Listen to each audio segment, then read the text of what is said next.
ఒక reel famous అయింది చూడు, వాడు వడాపావ్ అమ్ముతుంటాడు రోడ్డు మీద, చిన్న రేట్ ఉంటుంది. ఈ కో ఫౌండర్ ఏం చేస్తుంటే పక్కన బాసలు దొప్పుతా ఉంటాడు. ఆల్మోస్ట్ 90% ఆఫ్ ద పీపుల్ జీవితంలో ఏదో ఒకటి చేయాలని బిజినెస్ స్టార్ట్ చేయడం అనుకుంటారు. సో ఈ హోల్ పాడ్కాస్ట్ ఏంటంటే సమ్వన్ స్టార్టింగ్ ద బిజినెస్, నీ ఎక్స్పీరియన్సెస్ వల్ల హెల్ప్ అవుతుందా, నువ్వు చెప్పేప్పుడు స్టార్ట్అప్ స్టోరీస్ వల్ల హెల్ప్ అవుతుందా, ఏదర్ వే వాళ్ళకి హెల్ప్ అవ్వాలి. Whoever wants to start up a business, it's very important for them to understand. మన మైండ్ సెట్ అంత మ్యాటర్ చేస్తుంది బిజినెస్ లో. Over achievers like Elon Musk కానీ వారన్ బఫెట్ కానీ వీళ్ళందరితో నువ్వు ఎన్నో స్టేజ్లలో ఎన్నో ఉంటావు. మిలియనర్ అయ్యి అన్ని పైసలు మళ్ళీ ఇన్వెస్ట్ చేసి కళ్ళలో టీయర్స్ తో మాట్లాడతాడు. ఫండింగ్ కి ముందు ఆ జర్నీ ఎలా ఉంది, ఆ time. Fund raising is not a mile stone, fund raising is first step to your validation. So అలాంటి బిజినెస్ ఐడియాకి ఎలా వ్యాలిడేట్ చేసుకోవాలి, ఐడియా ఇస్ వర్త్ వర్కింగా లేదా అనేది ఇన్స్టిట్యూషన్ ఇన్వెస్టర్స్ ని ఫస్ట్ ఇన్వెస్టర్స్ లాగా తీసుకోవడం అయితే తప్పు. అలా తీసుకుంటే నువ్వు అడుగుతుంటావు. ఎందుకు ఏమవుతుంది అప్పుడు ఇన్స్టిట్యూషన్స్ కి మీరు ఇన్వెస్ట్మెంట్ తెచ్చుకున్నప్పుడు మీరు పిచ్ డెక్ లై పట్టుకొని ఇన్వెస్టర్ దగ్గర తిరిగి అలాంటి స్టోరీ. చాలా మంది ఇన్వెస్టర్లకు పిచ్ చేసినాం, ఎవరు నమ్మలేదు. లాస్ట్ నమ్మిండు వాడు ఇప్పుడు దేవుడు నమ్ముతున్నాడు. అంటే ఇప్పుడు యంగ్స్టర్స్ ఈ స్టార్ట్అప్ ని ఎక్కువ ఫ్యాన్సీ చేసి మీకు అనిపిస్తుందా? ఆఫ్ కోర్స్ అనిపించడం అది నిజం. మనకి ఒక్కడే స్టార్ట్ చేయడం ఎందుకు, ఒక కోపౌండర్ని చూస్ చేసుకోవాలి కదా, ఎవరో ఒకరు ఉండాలి కదా అనే కాన్సెప్ట్ అందరికీ ఉంటుంది. వాడికి లేని స్కిల్ నీకు ఉండాలి, నీకు లేని స్కిల్ వాడికి ఉండాలి, ఇలాంటి వాడలు మాట్లాడి చెప్తారు. ఇవన్నీ ఏం పట్టించుకోకండి. గైస్, మీలో 90% పాడ్కాస్ట్ చూస్తున్న వాళ్ళు సబ్స్క్రైబ్ చేసుకోవట్లేదు. Please do subscribe.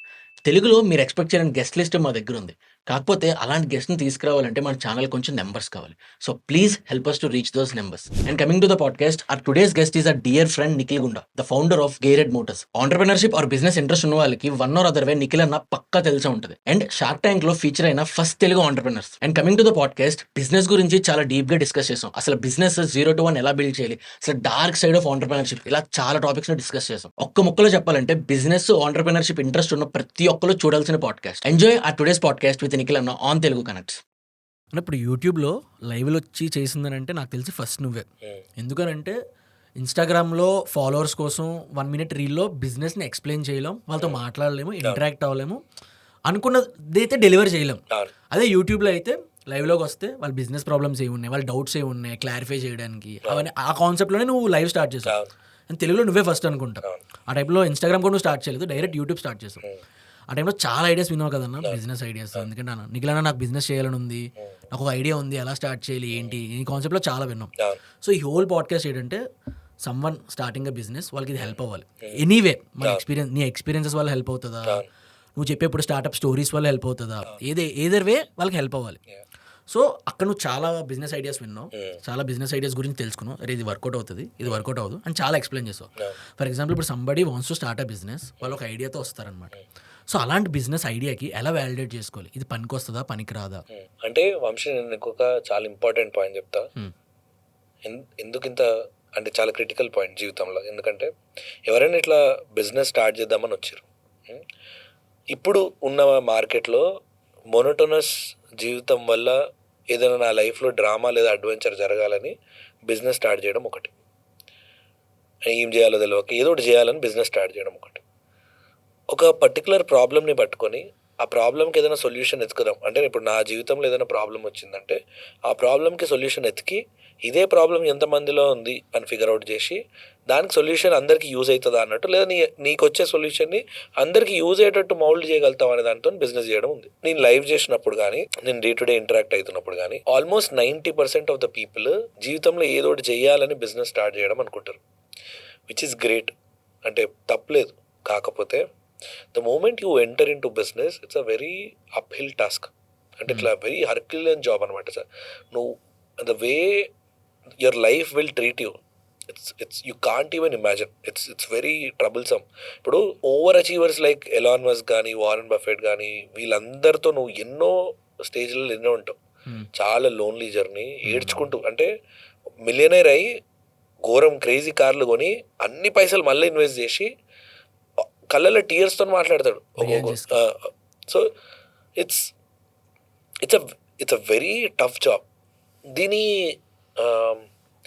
దీని క్రిటికల్నెస్ని తెలవక, అంటే ఇది ఎంత ట్రబుల్సమ్ జాబో తెలియక రియాలిటీకి చాలా అంటే ఏం జరుగుతుంది మన లైఫ్లో నెక్స్ట్ 6 months or 1 year అని తెలియదు, రైట్? ఇప్పుడు నువ్వు పిలిచి ఏదో నేను చెప్తాను ఎక్స్పెక్టేషన్తో నా చైర్లో కూర్చోబెట్టి ఏదో మాట్లాడుస్తున్నావు కదా, నేను ఇప్పుడు ఏదో మాట్లాడతా, 2 గంటలు వాగుతా, వెళ్ళిపోతా.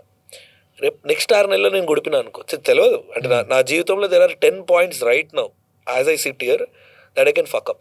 There are 10 points. Tomorrow I have 10 problems that I have to solve. Even 2 problems are not solved, I'll fuck up. I'll be a very bad example to the entire society. అంటే when I say that, మా relatives వాళ్ళ కొడుకులకి అన్న job వదిలేసి business చేసిండు, గుడిచిపోయిండు అని అర్థమైందా? నువ్వు all the fame that I got so far, if I fuck up tomorrow 10 problems 2 problem fuck up చేసిన. So it's very critical on a day to day basis. ఈ అపీల్ టాస్క్ని మనము ఓకే అనుకుంటున్నామా లేదా అనేది first question. So whenever you are trying to think of doing a business, you have to understand the whole scope of it. కానీ the other thing is you need not to overthink it. When I say నువ్వు క్రిటికల్నెస్ని అర్థం చేసుకుని this is what I'm up to అని వెళ్ళిపోవాలి. అది వచ్చినప్పుడు the reason why there is only 2% success rate in business కదా, this is the major reason. People don't understand how business functions. I will be my boss, own boss, no rules, నేను ఎవరి కింద అయినా, ఇట్లాంటి డైలాగ్స్ అన్నీ Instagram కొటేషన్లు reshare చేసుకొని ఓ రోజు realise అయ్యి నేను జాబ్ చేయి, ఈరోజు నేను బిజినెస్ చేస్తా అని దిగుతారు. వాళ్ళకి అర్థమవుతుంది భయ్యా ఇది రియాలిటీ కాదు, నేను ప్రతి ఒక్కరిని మాట వినాలి, యాక్చువల్లీ ఎక్కువ మంది మాట వినాలి అనుకుంటూ వదిలేసి వెళ్ళిపోతారు.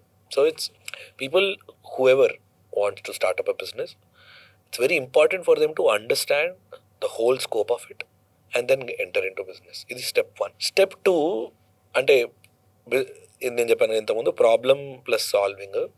This is very accidental. అంటే యూ వోంట్ వేకప్ టుమారో అని ఈరోజు ఏం ప్రాబ్లమ్ సాల్వ్ చేద్దాం అనుకుంటున్నా అని చేయలేవు. అండ్ బజ్ వర్డ్స్ చుట్టూ తిరగలేవు, రైట్? ఎస్పెషల్లీ ఫర్ ఇండియా, అంటే I will cover especially for India. నువ్వు బజ్ వర్డ్స్ చుట్టూ బిజినెస్లో బిల్డ్ చేయలేవు. It didn't worked out. We have seen over and over again and again, right? Name a company in Indian ecosystem, ఏదో మార్కెట్లో ఏదో hype ఉందని దాని చుట్టూ బిజినెస్ బిల్డ్ చేసి $1 billion అయిందని ఏం కంపెనీస్ లేవు. ఆర్ ఏదో ఒక పెద్ద కంపెనీ అయ్యి దాన్ని చూసి స్టార్ట్ చేసి ఆ ఇండస్ట్రీలో పెద్దగా ఎదిగిన కంపెనీస్ కూడా లేవు. క్రూషియల్ ప్రాబ్లమ్స్ సాల్వ్ చేసినవి మాత్రమే, అంటే యాక్సిడెంటల్ ఆంటర్ప్రినర్స్ అంటారు. ఐఎమ్ యాక్సిడెంటల్ ఆంటర్ప్రినర్ కదా, అట్లా చాలా మంది బై యాక్సిడెంట్ ఆంటర్ప్రినర్. ఎందుకంటే ఆ రోజు వాడికి ఆ ప్రాబ్లం కనబడి అందరికి అవుతుందా లేదా చూస్తారు.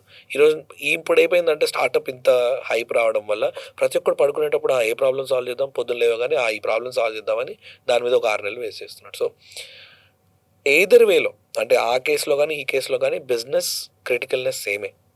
కానీ you have to choose that you want to, అంటే why are you doing business? Is it to actually solve a problem, or you want to leave your monotonous job, or ఏదో జీవితంలో ఏదో చేయాలని బిజినెస్ చేయడం అయితే తప్పు.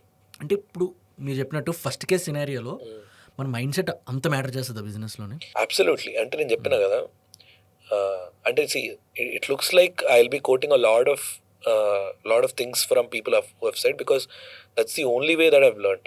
Okay, చాలా మంది నాకు చాలా చెప్పారు, ఇంక్లూడింగ్ పీపుల్ ఆన్ ఇన్స్టాగ్రామ్లో కానీ, people in my real life కానీ చాలా చెప్పి ఆ ఇన్ఫర్మేషన్తోనే కానీ బ్రెయిన్ ప్రాసెస్ చేసేది. సో అది ఎలాన్ మస్క్ అంటాడు కదా, it's a very painful journey అని. It's very painful. అంటే నువ్వు పెయిన్ఫుల్ అనే పదం చాలా, అంటే నీకు నీ కెరీర్ లాంటి ఎలిమెంట్లో పెయిన్ఫుల్ అనేది చాలా చిన్న పాయింట్. ఇట్స్ పెయిన్ని ఒక 10 times ఇట్లా డిప్రెషన్కి క్లోజ్గా.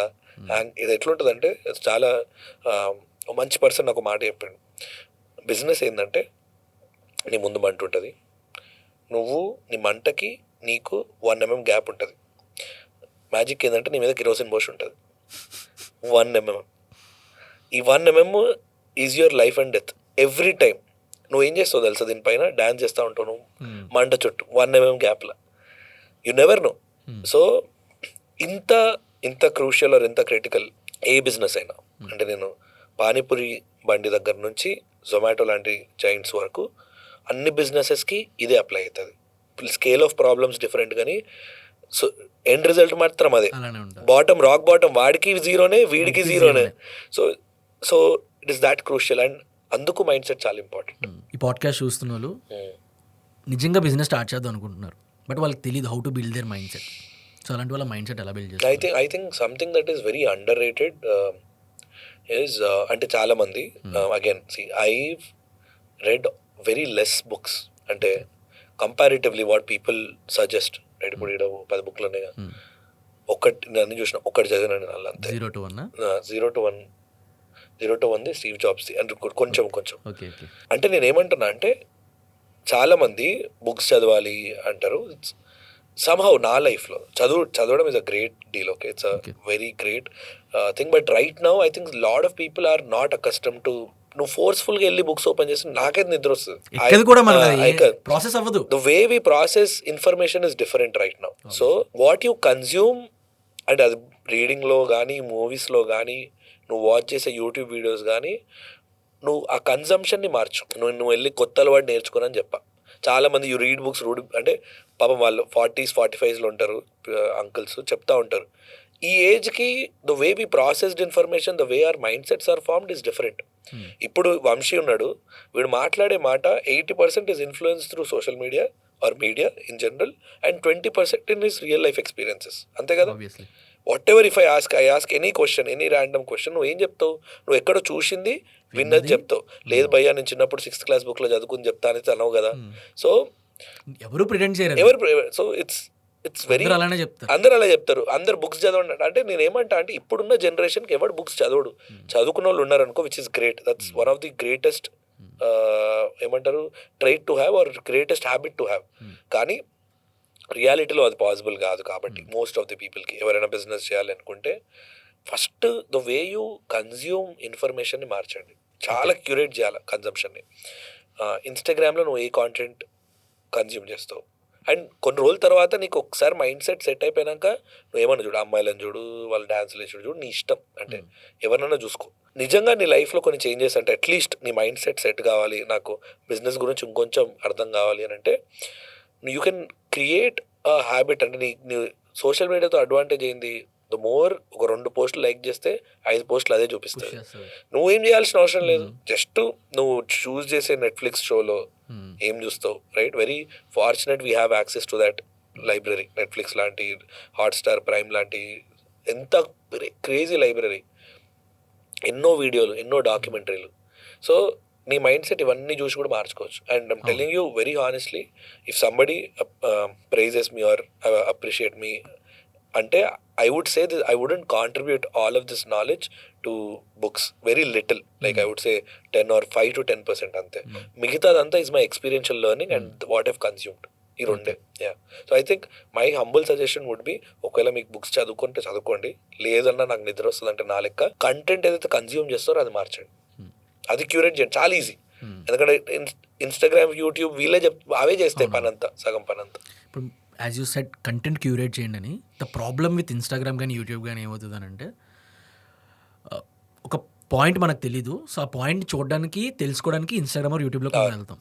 అక్కడ ఏమవుతుంది అంటే ఒకడు డ్రాప్ షిప్పింగ్ చేసి నువ్వు 1 crore 1 monthలో ఈజీగా ఎర్న్ చేయొచ్చు అని చెప్తాడు. నాలంటోడు ఏం చెప్తాడు, అరే డ్రాప్ షిప్పింగ్ చేసి మోసపోకు, ఇది ఇప్పుడు వర్కౌట్ అవ్వదు బికాస్ మారిపోయింది మార్కెటింగ్ కానీ బిజినెస్ అంతా మారిపోయిందని నేను చెప్తాను. అలాంటి రీల్కి నాకు మెసేజెస్లో హేటెడ్ ఎంత వచ్చిందో నాకు తెలుసు, నేను వర్కౌట్ అవ్వదని చెప్పినందుకు.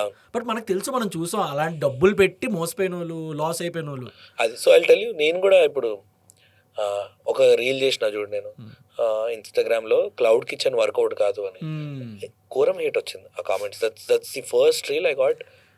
దానికి కూడా 1.7 million రీచ్ వెళ్ళింది.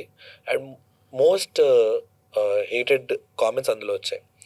ఎందుకు అంటే పీపుల్ లివ్ విత్, నాకేం అర్థమైందంటే what I've learned from that particular experience ఏంటంటే మనుషులు హోప్ మీద బతుకుతారు. ఇట్స్ లిటిల్ కాంట్రవర్షియల్, చాలా థిన్ లైన్ మీద నడుస్తున్నాం, బట్ స్టిల్ చెప్తా. ఇప్పుడు రిలీజన్ ఉంది, right? We've seen certain babas. Okay, ఆ బాబాలు గిల్ట్ అని ప్రూవ్ అయ్యి జైల్లో పెట్టిన వాళ్ళు కూడా ఉన్నారు, రైట్? వాళ్ళని ఒకవేళ దెర్ ఇస్ phase 1 వేర్ వాళ్ళు గిల్ట్ అని ప్రూవ్ కావాలంటే వాళ్ళు దొంగ బాబాలని తెలవాలి.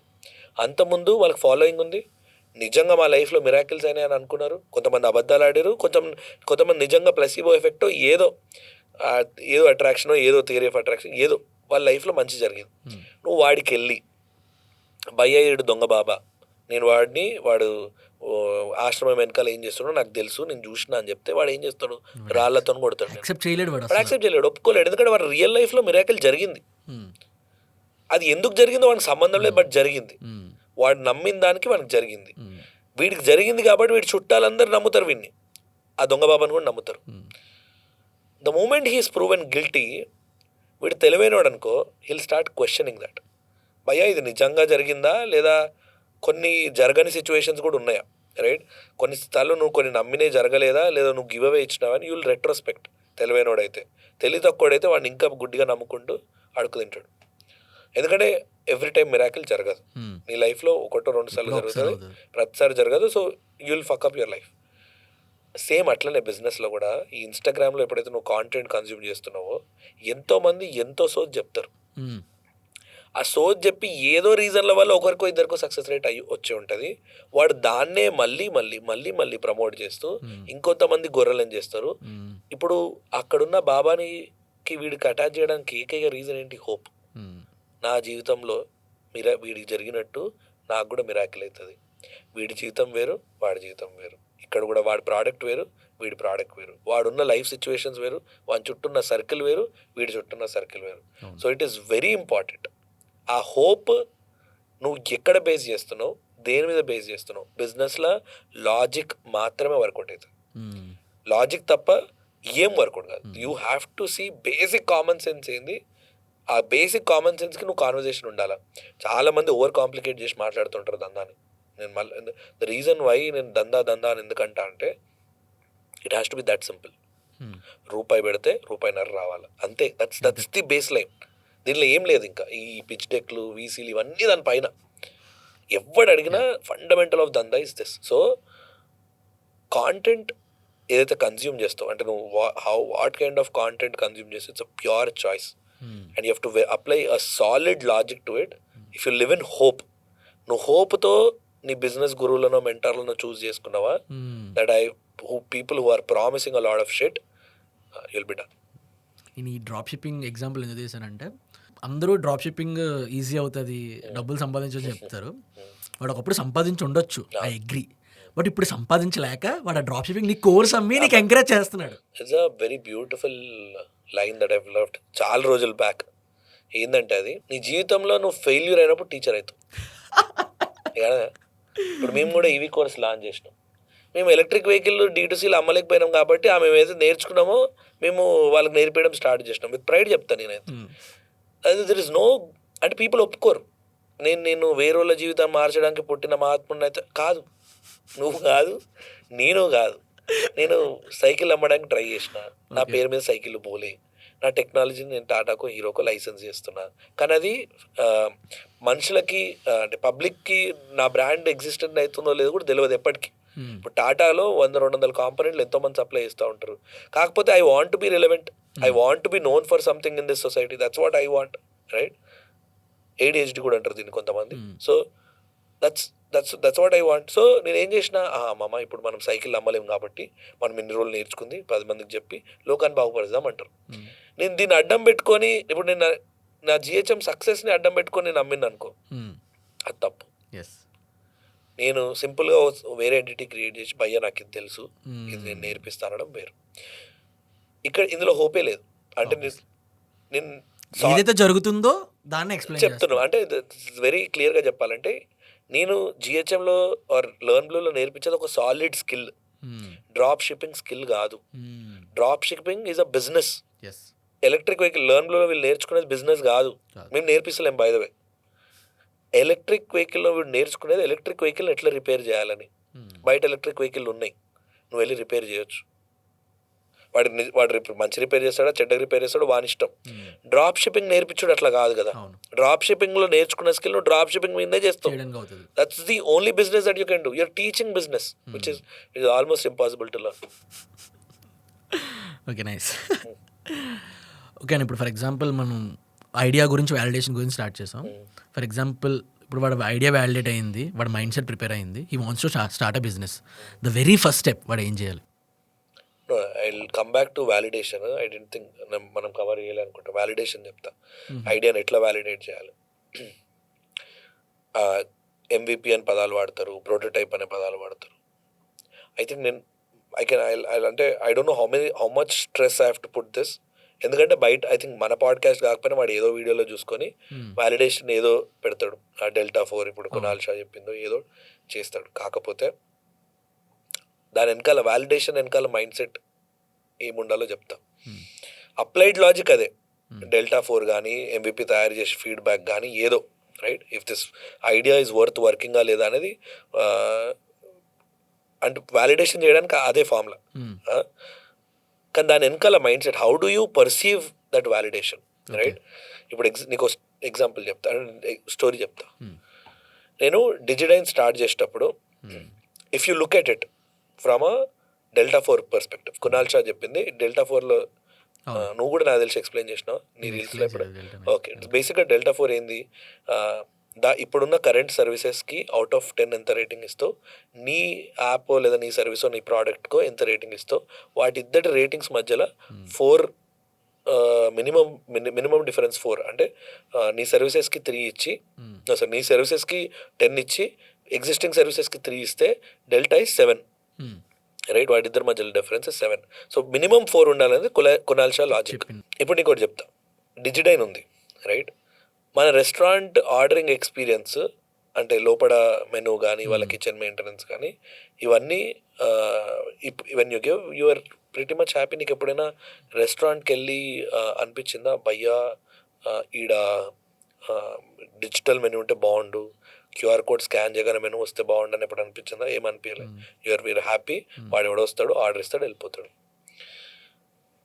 ఇప్పుడు ఆల్మోస్ట్ హైదరాబాద్లో అయితే almost every restaurant has a QR code. I suppose the company who is doing that, నేను ఒక 3 or 4 కంపెనీస్ చూసాను, ఎందుకంటే డిజిటైన్ వాజ్ వన్ సచ్ కంపెనీ కాబట్టి, it is doing somewhere around 300 to 400 crores in revenue.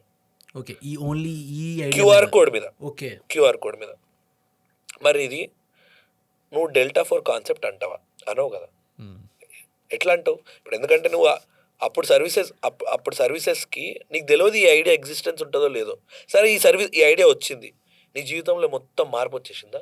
First వీళ్ళు అలవాటు చేసుకుంటారు, adapt అవుతారు లేదనేది కూడా ఒక బిగ్ క్వశ్చన్, రైట్? నా పాయింట్ ఏంటంటే, even though you put up a QR code in front of that, you ordering through that system doesn't change lot. Example, నువ్వు డెల్టా 4 లాజిక్ అప్లై చేస్తే నేను దానికి 3 ఇచ్చి దీనికి 5 ఇస్తా, కానీ ఇప్పుడు 300 crores రెవెన్యూ చేస్తుంది కదా, right? Everybody who wants to get into business, right? ఇలాంటి లాజిక్స్ అందరికి అప్లై కావు. ఆబ్వియస్లీ డెల్టా 4 లాంటి concepts will only apply for $1 billion companies, which is 0.001% of total businesses that are happening in India. So నువ్వు Maslow funnel చేసి అట్లా 0.010 magic ఏం తెలుసా? ఇప్పటికి కూడా మనకు తెలియదు if those ideas are successful or not. Paytm case study తీసుకో. Paytm case study, technically a Delta 4, it became a multi-billion dollar company. It got into a successful IPO, and now what happened to Paytm? So, na logic ఏంటంటే, what India needs, when you want to try to validate an idea, what India needs is 110 crore companies rather than 100 crore companies. India needs that. అట్లాంటప్పుడు logic, ఈ delta 4లు, ఈ ఎంవిపీలు, ఈ product market వ్యాలిడేషన్లు ఇవి work out కావు. And ఇలాంటి ప్రాసెస్లో ఇవి work out అవుతుందనే కాన్సెప్ట్లోనే ఈ డెల్టా 4 కాన్సెప్ట్లో చాలా బిజినెసెస్ చాలా మంది ఆ కాన్సెప్ట్ నుండి బయటికి చెప్పరేమో. చెప్పరు అసలు వాళ్ళకు. అంటే నేను ఏమంటున్నా, it is very fancy to say. నేను నా కపుల్ ఆఫ్ అదర్ పాడ్కాస్ట్లో చెప్పినప్పుడు, అంటే I thought it was well known with in the market. నా రాంగ్ పర్సెప్షన్ ఉండే. And lot of people appreciated that concept. Although I mention Kunal Shah first coin చేసిన దాన్ని అని. Later what I've realized when I seen a lot of people reiterating it in a very wrong direction. అదో Chinese whispers లాగా అయిపోయింది. ప్రతి ఒక్కడు వ్యాలిడేషన్కి delta 4 లేదా MVP తయారు చేయడం లేదా ప్రోటోటైప్ తయారు చేయడం లాంగ్వేజ్ వాడుతుంటే that's not relevant for all businesses, right? ఇప్పుడు so we have to move out from that. MSME వేరు, స్టార్ట్అప్ వేరు. The way startup works is MSME అంటే medium and small scale industries. Startups వేరు. స్టార్టప్స్లో నువ్వు enterprise లెవెల్లో function చేస్తావు. అవును. MSMEలో నువ్వు ప్రొపరేటర్ లాగా పనిచేస్తావు. అంటే స్టార్టప్స్లో నీకు ఒక CXO ఉంటాడు, CMO ఉంటాడు, CEO ఉంటాడు. చిన్న కంపెనీ అయినా కానీ 5 డివిజన్లు ఉండి ఒక్కొక్కటి హ్యాండిల్ చేస్తాడు. ఇప్పుడు ఆ ట్యాగ్లతోనే బతుకుతున్నారు జీవితాల్లో. కానీ technically startup functions that way, right? MSME doesn't function. వాడికి CMOలు వీళ్ళేమి ఉంటారు, వాడికి ఫ్లోర్ ఆపరేటర్ ఉంటాడు, దానిపైన ప్రొడక్షన్ హెడ్ ఉంటాడు, టీమ్ లీడ్ ఉంటాడు. అట్లా India needs more MSMEs then startups. India has a lot of problems that have to be solved in a very small scale and medium scale. అంటే unorganised సెక్టర్స్లో unorganised sector, ఏ sector అయినా ఇప్పుడు అన్ఆర్గనైజ్ సెక్టర్లో ఎన్నో చాలా ప్రాబ్లమ్స్ ఉన్నాయి. That has to be solved in small scale and medium scale. We need not to aim for $1 billion. నీకు జెన్యున్గా ఒక ఐడియా వచ్చి దాని స్కేల్ అవుతుందా, ఆ లెవెల్లో వెళ్తుందా, ఓకే. నువ్వు ఇన్ఫ్లేట్ చేసి ఎక్స్ట్రాపోలేట్ చేసి ఏదైనా చేద్దాం అనుకుంటే మాత్రం you'll be fucked up. Right now most of our companies around Telangana and Andhra Pradesh are in that loop. The reason why we apply, మనకు షార్క్ ట్యాంక్ లాంటి ప్లాట్ఫామ్లో 4-5 ఉంటున్నారు, 40-50 మంది నాకు తెలిసిన వాళ్ళు. ఇప్పుడు నేను వచ్చాక నాకు చుట్టుపక్కలనే 70-80 మంది అప్లై చేశారు నా చుట్టుపక్కల.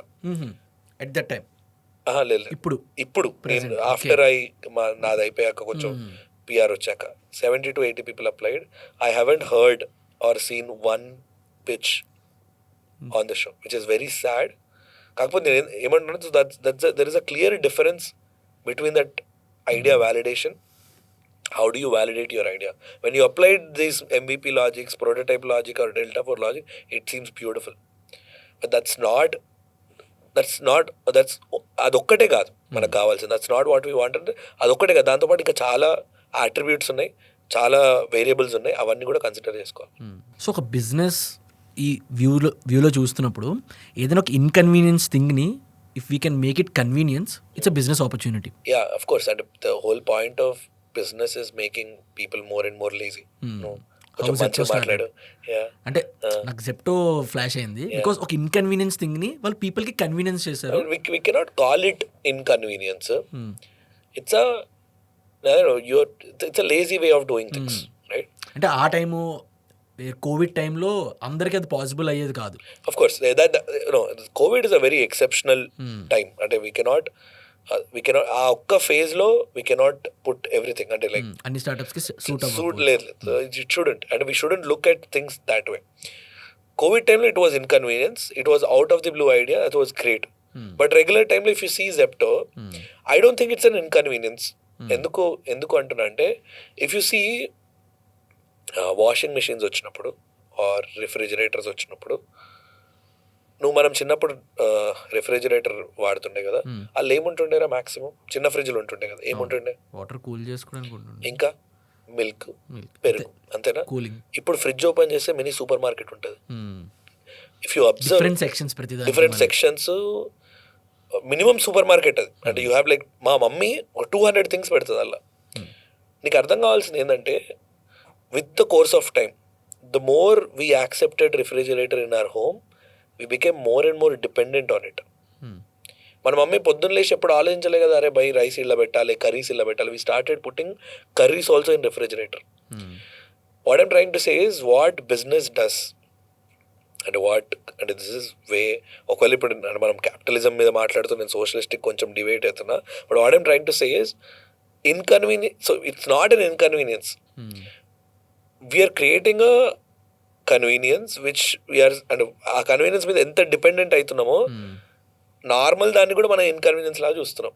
నీకు అర్థమైందా? సో ఇప్పుడు రిఫ్రిజిరేటర్ చేసుకోవచ్చు, బట్ వీళ్ళు మనకి ఇలా అలవాటు చేయడం వల్ల, ఇలా అడాప్ట్ అవడం వల్ల ఖతం. మనం that became inconvenient. We became lazy. That made those normal tasks inconvenience. Right? ఎందుకంటే మన మైండ్ లో ఇంకా కాయగూరలు కావాలన్నా మన కాని పని అవ్వని పని అనే మైండ్ సెట్ తోనే మనం ఉన్నాం, వచ్చేసింది. ఇప్పుడు నువ్వు అమ్మమ్మని అడిగితే నువ్వు బట్టలు పిండడం ఇన్కన్వీనియన్స్ అంటే షీ వోంట్ యాక్సెప్ట్, దౌడమికలు కొడుతుంది. మీ మమ్మీని అడిగితే అని డౌట్ చెప్తా, అది నిన్ను అడిగితే ఆఫ్ కోర్స్ ఇన్కన్వీనియన్స్ అంటాం. So capitalism works that way, right? Large enterprises works that way. They'll create dependencies. That's the whole game. So it's not inconvenience. నీ కన్వీనియన్స్ చేయడం business. That's a very socialist way. ఇట్లా పతిత్గా చెప్పినట్టు అది కాదు business వాళ్ళు చేసేది. బిజినెస్ వాళ్ళు చేసేది మనుషులను లేజీగా తయారు చేయడం, దాని నుంచి ప్రాఫిట్ తీసుకురావడం. ఇంకా పచ్చిగా చెప్పాలంటే మనుషులకి డిపెండెన్సీ క్రియేట్ చేసి దాని నుంచి పైసలు తీసుకురావడం. ఓకే, మార్కెట్లో ఇంకా అలాంటి ప్రాబ్లమ్స్ చాలా ఉంటుంటాయి. a lot and that's okay. నేను ఏమంటున్నా, you give creating business. Yeah, అంటే this was my, like, these are my thoughts I'm talking about, let's say ఒక 2-3 years back.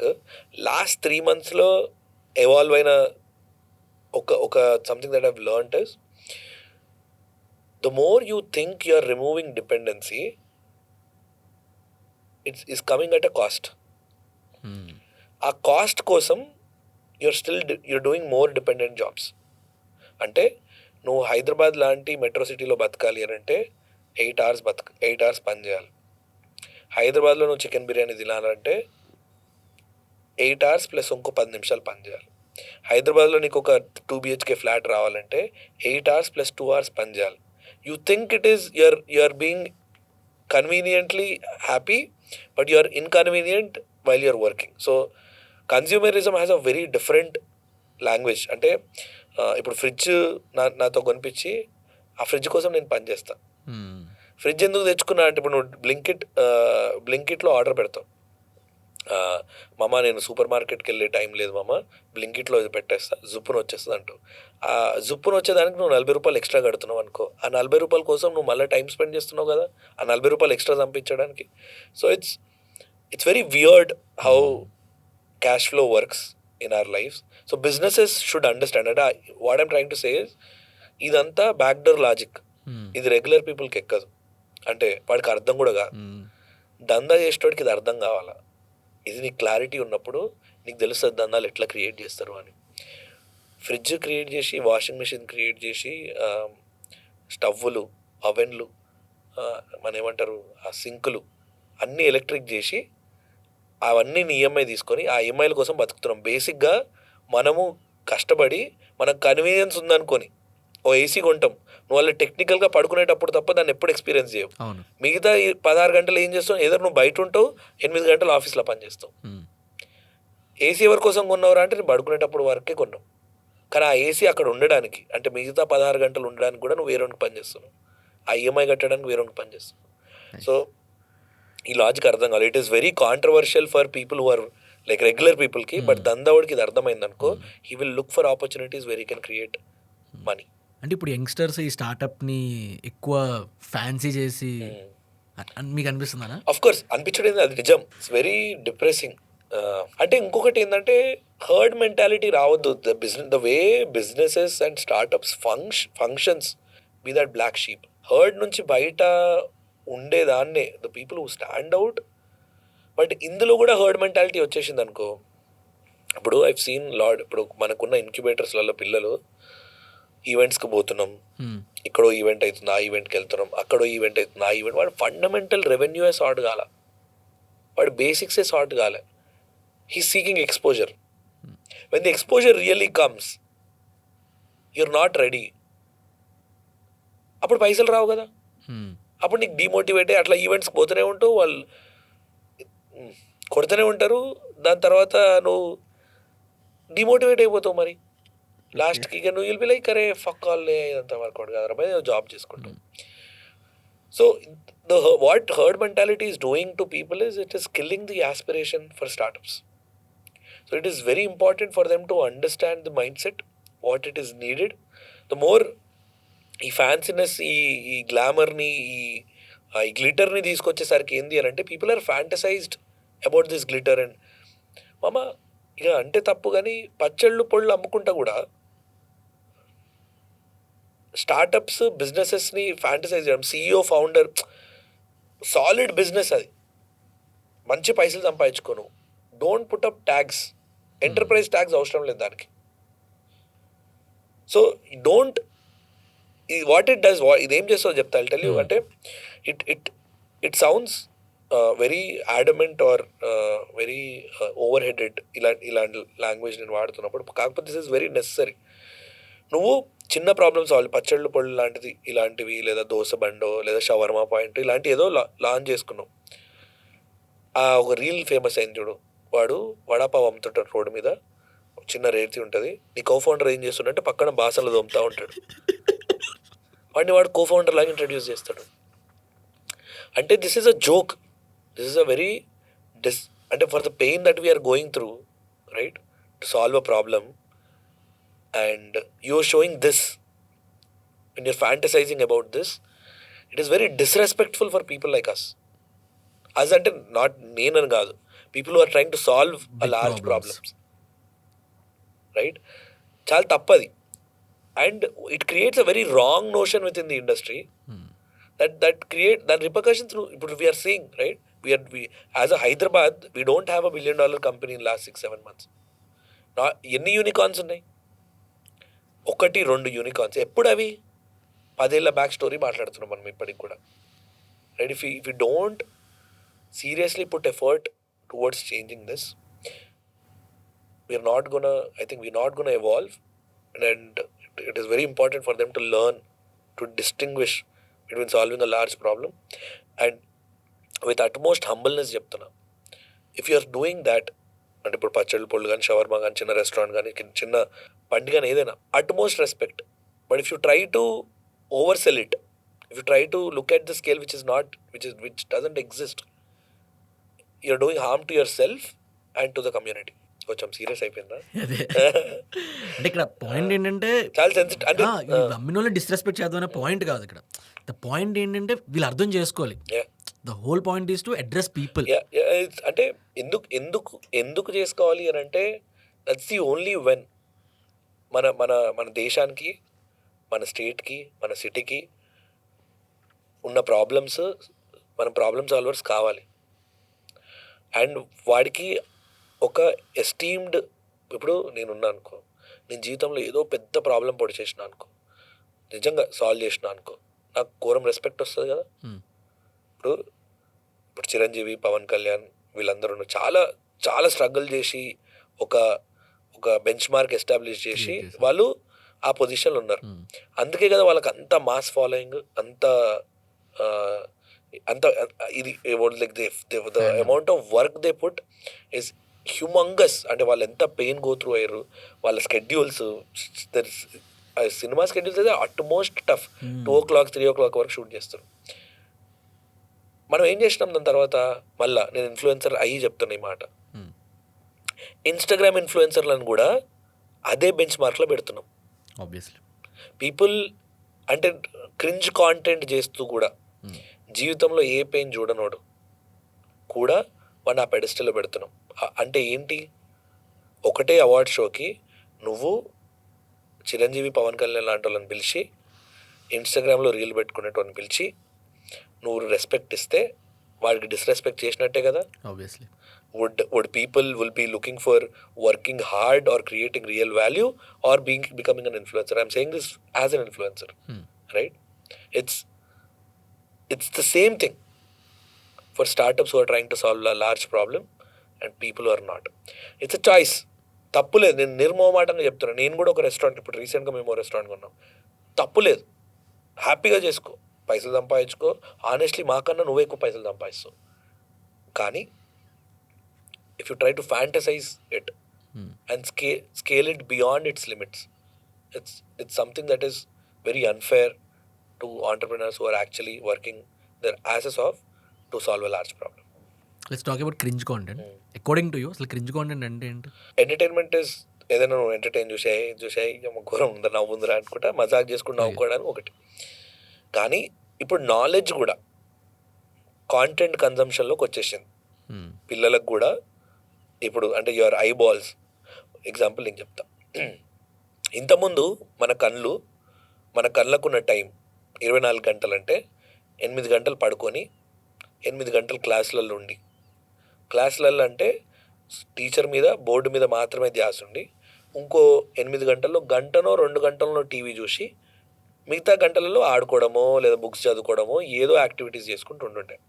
ఇప్పుడు పిల్లలకి 8 గంటలు పడుకొని, స్కూల్లోకి పోయి 8 గంటలు డిజిటల్ క్లాస్ రూమ్లో చూసుకుంటూ, ఏ యూట్యూబ్ వీడియోలు అవి ఇవి చూసుకుంటూ, ఇంటికి వచ్చి 8 గంటల్లో 7 గంటలు ఇన్స్టాగ్రామో, స్నాప్చాటో, యూట్యూబో చూసుకుంటూ, నీ ఐబాల్స్ టైం అంతా ఇక్కడే ఉంది కదా. ఇంతకుముందు నువ్వు వేరియస్ ఫామ్స్లో నాలెడ్జ్ నేర్చుకుంటుండే, అంటే ఆటల్లో కానీ, దెబ్బలు తినో, ఎక్స్పీరియన్స్తోనో, ఫ్రెండ్షిప్తోనో, రిలేషన్షిప్స్తోనో, బుక్స్తోనో, అట్లా ఒక 7-8 ఫామ్స్లో నువ్వు నేర్చుకుంటుండే నాలెడ్జ్. ఇప్పుడు ఒకటే form, digital form. That's the only way you're consuming knowledge. అట్లా అంటున్నప్పుడు what you are seeing while you're growing or when you want to grow అనేది చాలా important. So when I say cringe content, I can watch పాతకాలంలో ఒక 2 hours cringe content నేను ఇన్స్టాగ్రామ్లో చూడొచ్చు, ఒక 3 hours చూసుకోవచ్చు. if my reels addiction is only towards cringe content and not consuming anything productive, and నువ్వు ఏం ప్రొడక్టివ్ చూస్తున్నావు, ఓన్లీ క్రింజ్ కాంటెంట్ చూస్తున్నావు, ఎంటర్టైన్మెంట్ చూసుకుని అవుతున్నావు అంటే you're throwing away your life. So that entertainment when it crosses certain limit and becomes very unproductive for a very longer period of time, అంటే 1-2 hours నువ్వు చూసి ఘోరం నవ్వుకో, ఎవరన్నా చూడు, నువ్వు ఇట్లా అబ్బాయిలు అమ్మాయిలు అవ్వడం చూసుకో, ఏదైనా చూసుకో, నువ్వు నెత్తి మీద బిందెలేసి డాన్స్ చేసుకోవడం ఎవరన్నా చూసుకో, కానీ అది ప్రొడక్టివ్ అంటే over a period of time దానికి కూడా ఉంటుంది. 1 గంట చూస్తావా, 2 గంటలు చూస్తావా, నువ్వు 24 గంటలు నెత్తి మీద బిందేసుకొని డాన్స్ చేస్తూనే చూసినావు అనుకో, నీకు క్రింజ్ అయిపోతావు కదా. నువ్వు you're being very unproductive and you're doing nothing for your life nor for anybody else, right? So it's according to me that's like really cringe.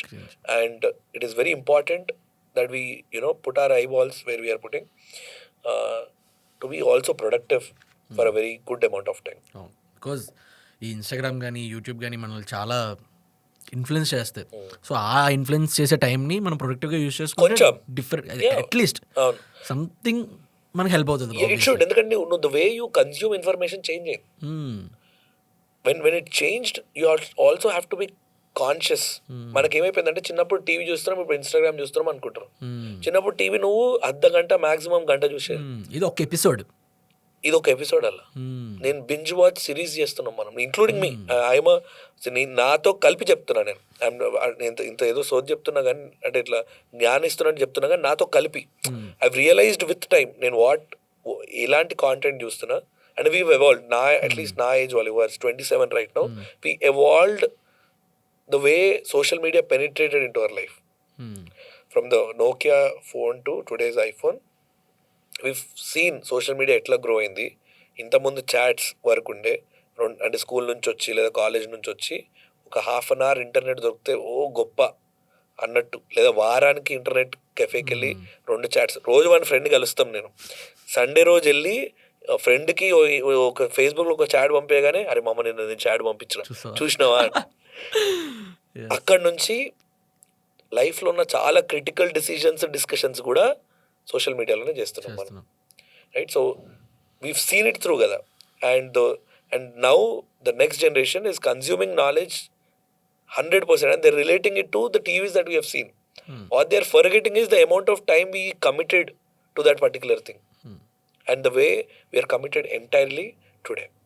So hence you have to be conscious what you're going to consume. నువ్వు ఇప్పుడు content consume చేసినప్పుడు తెలుగులో ఎక్కువ consume చేస్తావా, ఇంగ్లీష్లో ఎక్కువ consume? ఇలా నాది అంటే ఇంత ముందు there are like something that I want to, what I've done, like I know how social media works, like YouTube లాంటి ఆల్గరిథమ్స్ ఎట్లా వర్క్, నా కాంటెంట్ నేను ఏం చూస్తానో అదే ఎక్కువ చేస్తాను కాబట్టి. So I refrain my self. ఇప్పుడు ఇన్స్టాగ్రామ్ ఉంది, ఇన్స్టాగ్రామ్ ఈజ్ మోస్ట్లీ క్రింజ్ నాది. అంటే నువ్వు చూస్తే అన్నా నువ్వు ఇవి కూడా చూస్తావా అంటావు, అంత క్రింజ్ కాంటెంట్ చూస్తా నేను. Instagram is for that. ఏవో 2-3 ప్రొడక్టివ్ వీడియోస్ వస్తాయేమో, కానీ మై ఇన్స్టాగ్రామ్లో 70% ఇట్స్ ఎంటర్టైన్మెంట్, నేను చిల్ అయ్యేది.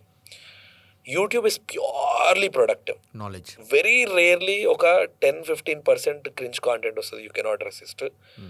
But my entire YouTube is productive. Netflix and all I have a choice.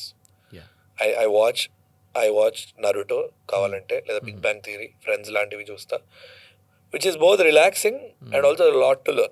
But Naruto లాంటి series లో you can learn your entire life, the way they value their village, the way they give importance to friendships, the way they go above and beyond for friendships, right?